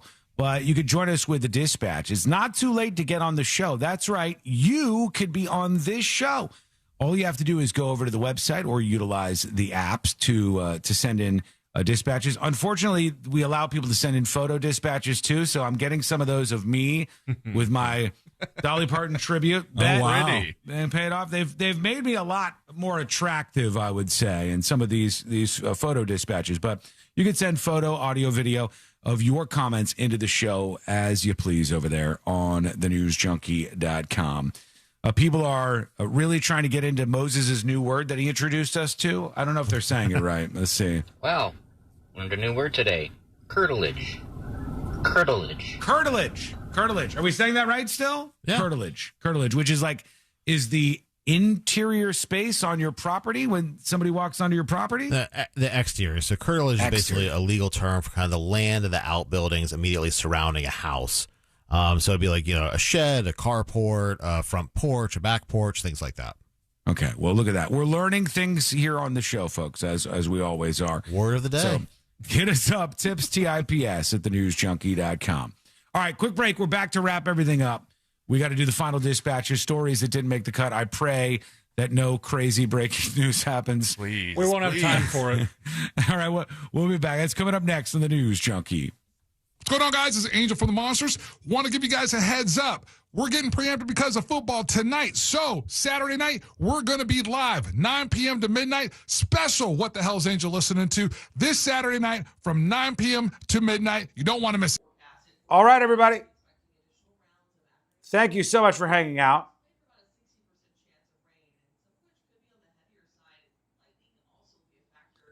Does the band Blondie have any banger songs I could play?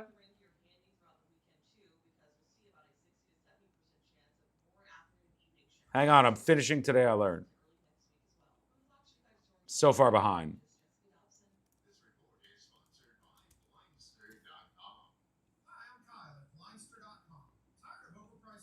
What are the big Blondie songs?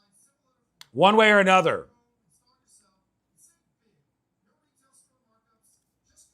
Okay.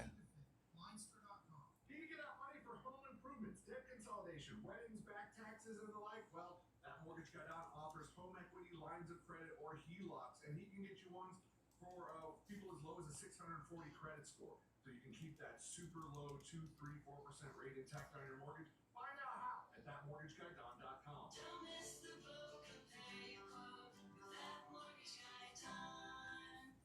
Okay. I got it.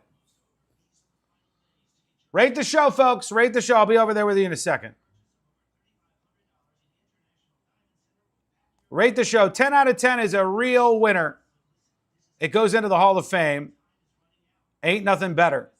Just a good time. You had fun. You enjoyed yourself. Worthy of a like over on youtube.com/thenewsjunkie. 1 out of 10, just, we try to forget it ever happened.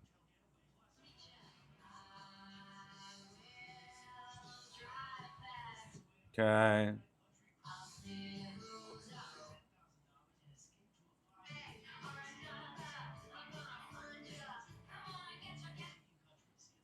Okay, we're going to go to right here. So sorry, folks. I'm trying to get everything done. It's one of those days. It is one of those days.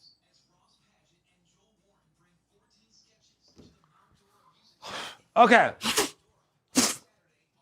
All right. 1,000 out of 10, says Sun State John. 10 out of 10 naked door dashers. 20 out of 10. 9 out of 10 tips from nude door dashers. 10 out of 10 dude looks like a lady. I feel like my hair's messed up now. Is it worse than it was? Okay. I think I got it now. I got it. Just came back from a phone call and I was like, who's the pretty girl in the studio? 7 blonde wigs out of 10. 10 out of 10 blonde lifeguards. 7.5 Shauna's for the streets. 10 out of 10 Dolly karaoke. Oh, you're too kind. You're just too kind. Can I still get the hat on? Is this a better or worse? Better or worse with the hat? Did this improve things? Is Sean allowed to read books to children? Probably not. Drag Queen Story Hour is a thing of the past. Thank God. Missy, 10 out of 10 curtilages? Okay, I have to go get Today I Learned. I'll be back, okay? Bear with me.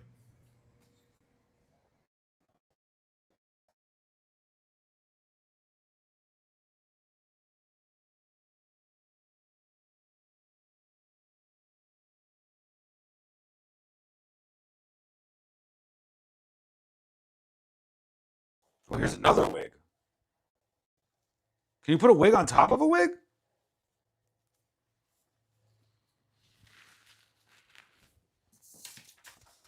I got wigception. That's what I was missing. I didn't have enough hair. Huh? Nothing? I think that's what I was missing. What? I was trying to ramp it up. Dolly has a little more volume. Is this better?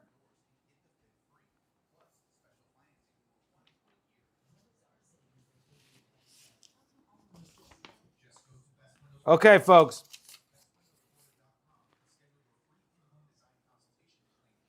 Thank you for hanging out. Oh, hey. Come on. Eyes over here. Thank you, Chompy. Thank you for hanging out. We appreciate you. Thanks for being here this week on the show. Another whole week of banger shows on the way, I assure you. I'll get my shit together next week. I am going to work on myself and get things together. I appreciate you. Thank you for all of the subscriptions. You can support the show by getting a premium subscription over at thenewsjunkie.com. A secret show drops at 5 p.m. today. The Dolly Parton Smackdown drops at 5 p.m. today. I love you. I appreciate you. Godspeed. Stay gold.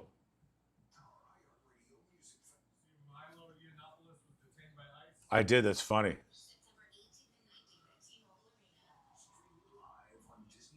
Our iHeartRadio Music Festival, Presented by Capital One, is coming back to Las Vegas. September 18th and 19th at T-Mobile Arena. Stream it live on Disney Plus and Hulu. And keep listening for the next chance to win your way to be there. Some apps say they're free, then come the fees. Not the iHeart app. It's 100% free. No required subscriptions to access the best live radio stations, free playlists, podcasts, and more. Download the free iHeart app today. iHeartRadio. Hey everybody, Jim Colbert here. You guys know I've renovated a few homes in my life, and I will tell you, the one thing I don't mess with is plumbing, and here's why. You make a mistake there, it could cost you tens of thousands of dollars. That is one of the main reasons I lean on my friends at Modern Plumbing Industries. Employee-owned and in business since 1975, and they can handle it all. All plumbing service, drain and sewer service, water heater services, gas services, and water treatment services, and that's just where it begins. Contact Modern Plumbing Industries today at 407-327-6000 or learn more at modernpi.com. Summer's winding down, and we know you want to enjoy what's left of it. But before you celebrate this Labor Day weekend, plan ahead and know all your options. If you drink, don't get behind the wheel. Instead, designate a sober driver or catch a ride service. And if you are the designated sober driver, commit to staying sober. Celebrate responsibly and remember to drive sober or get pulled over. This message brought to you by the Florida Department of Transportation. Hi, I'm Kyle at Blindster.com. Tired of overpriced blinds? Blindster makes custom blinds simple and affordable. You measure at home, install yourself, and save big. No retail store markups, just custom blinds guaranteed to fit. Blindster.com. Thanks to you, we're helping teachers bring more opportunities, creativity, and learning into their classrooms every day. iHeartRadio's Thank a Teacher, powered by Donors Choose, making a real difference for teachers and students. And we're not done yet. Keep listening as we get ready to recognize and reward some truly inspiring educators. Celebrate this year's incredible teachers and the difference they're making at iHeartRadio.com/teachers. Need a new roof or windows? Visit hbnusa.com.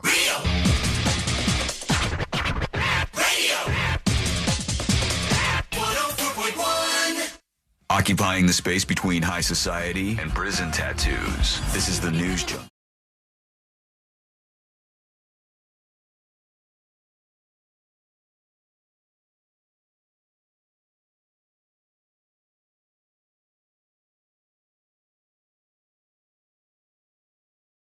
And today I learned to wrap everything up for a Friday. Thanks for hanging out with us, everybody. We have a lot of time to chill. We're just going to shoot the S and hang out with you a little bit at the end of the show here.